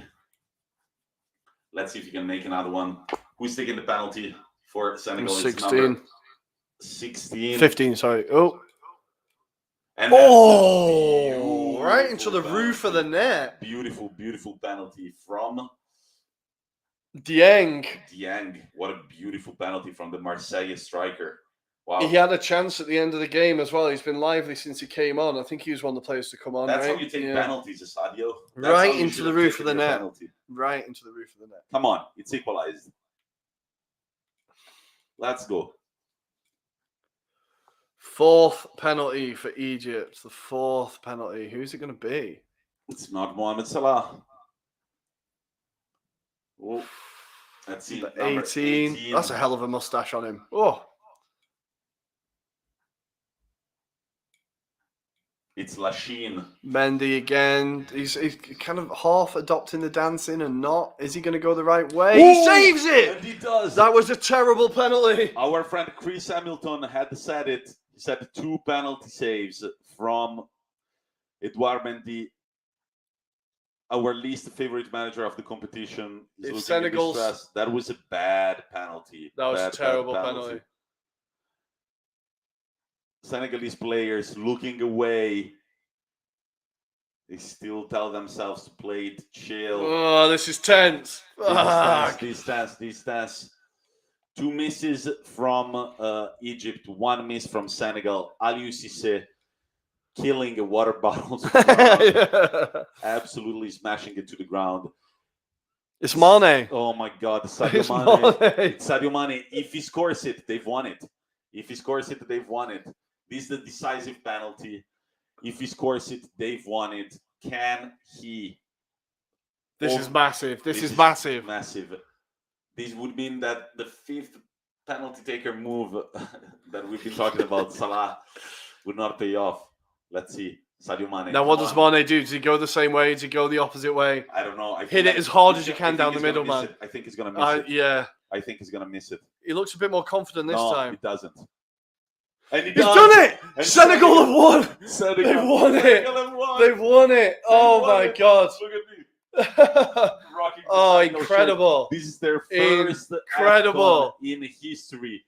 They've won it despite an incredible game from their goalkeeper, from the Egyptian goalkeeper. Senegal win their first AFCON ever, and Salah doesn't even get to take his penalty, number 5. Rory, this time that decision didn't pay off. I'm telling you. I don't like it. Tears in the stands from the Egyptian fans as Senegal claim their first ever Africa Cup of Nations. Cisse, player of the game, right? I think for me, he's got to be player of the match. I think I was really, really impressed by him. Thought defensively solid, attacking, always a threat. But there's this penalty from Mane. That was a hell of a penalty. That was an angry penalty. There's no way he was missing that. Absolutely bulleted that into the side netting. And you can see that's amazing. The Senegalese players absolutely losing their minds. Let's see Aliou Cisse. He's done it. He's done it. Yes, Aliou, we're so happy. The drippiest manager in AFCON. I'm so happy for him. Edouard Mendy, man, that story. He was unemployed, applying for benefits. He's won the Champions League and now won a tournament with his country. It's incredible. Holy shit, yeah. It's incredible. For real. He saved 2 penalties in a penalty shootout.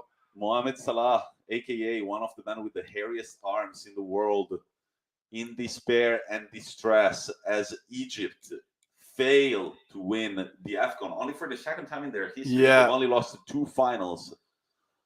And Chris is agreeing with me. Why does Salah wait until number 5? It's daft.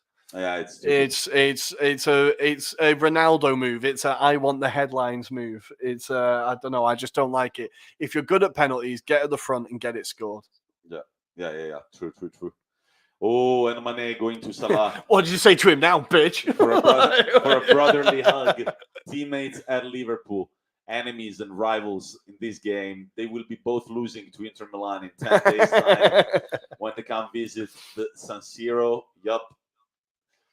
Man, that's amazing. I'm so happy for Senegal. So happy that they've done it. I am super happy too. I am super happy for Senegal too. Dakar is going to be exploding. They're going to be partying, man. Is going to be exploding 100%. I would love to hear what Yaya Touré is saying, but I can see Aliou Cisse celebrating with the fans, in front of the fans.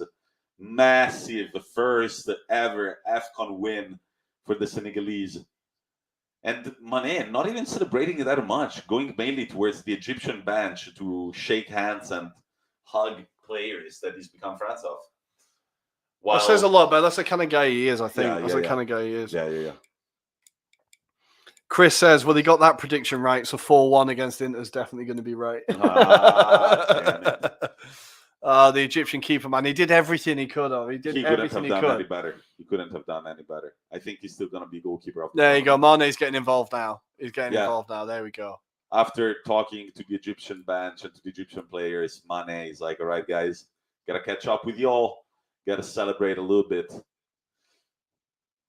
Oh, poor Salah, man. Yeah, that's brutal. Inconsolable. To come that close. Klopp is going to tell him, I told you, it was just a waste of time. Right? Just a little tournament. Just a little tournament. Why are you so upset? Told you it was a waste of time all along. Salah crying inconsolably and uncontrollably at halftime. The manager has managed to come down from the bleachers. It's not nice. 360 minutes of football for nothing in 3 consecutive matches for nothing. But congratulations to Senegal. Been a great team throughout the tournament. I think they started slowly started improving. I've enjoyed watching their games, played some great football. Today, they definitely offered more than Egypt, I think. They had more chances. They were more kind of attacking. They were trying a bit more to get something from the game, whereas Egypt were definitely just trying to control Senegal. I think overall you could say they probably deserve it. And the stories that we're seeing now, I could not be happier for that man, for Mendy. I could not. That guy's life needs to be a movie at some point. I didn't know he was applying for. He was like released, and then he was playing in like the French 5th division. He was applying for unemployment benefits. He was going to quit football. Then he got trials. Was in the French 4th division. Then got picked up by it wasn't Lille. Where was he at? Reims, right? Or Rennes. He was at Rennes, right? Then gets bought by Chelsea. Wins the Champions League. And the Egyptian goalkeeper is awarded man of the match. Yeah. Fair play, absolutely fair play. It won't mean much now, but he'll look back at it and be like, I did everything I could, right? I did everything I could. Saved 3 penalties in 120 minutes. That's not bad. Not bad at all. Not bad. But ladies and gentlemen, we believe it's over. We don't have much more to say. Right now they're just showing the highlights again. The great save in the 7th minute on Mane's penalty.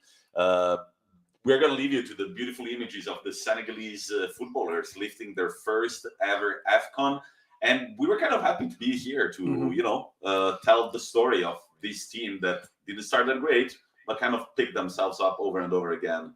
And now they've won it, the most important continental tournament in Africa. I think, just before we do go, just again say thank you for joining us throughout this covering this tournament. I've really enjoyed it. It's been a great tournament. We're obviously going to cover it a little bit on the show tomorrow. We will be talking about it, talking about our moments, goals, players of the tournament. But thank you. As always, click like, subscribe, follow us on Twitter at Italian Anglo Pod, on Instagram at Anglo-Italian Pod. I actually got it right for once. You can subscribe on Twitch, tell your friends. We will be going back to Serie A and Premier League from now on. But we just want to say thank you, AFCON. It's been incredible. Thank you, AFCON. Thank you, listeners, for making all of this possible. It's been beautiful to cover it. And let's go, Senegal, first ever AFCON. Look at me rapping you guys. Super happy about this. Edouard Mendy, Sadio Mane, and all the others. It's been real. Talk to you later, guys, and we'll see you tomorrow night live on YouTube and Twitch at 8 p.m. Bye.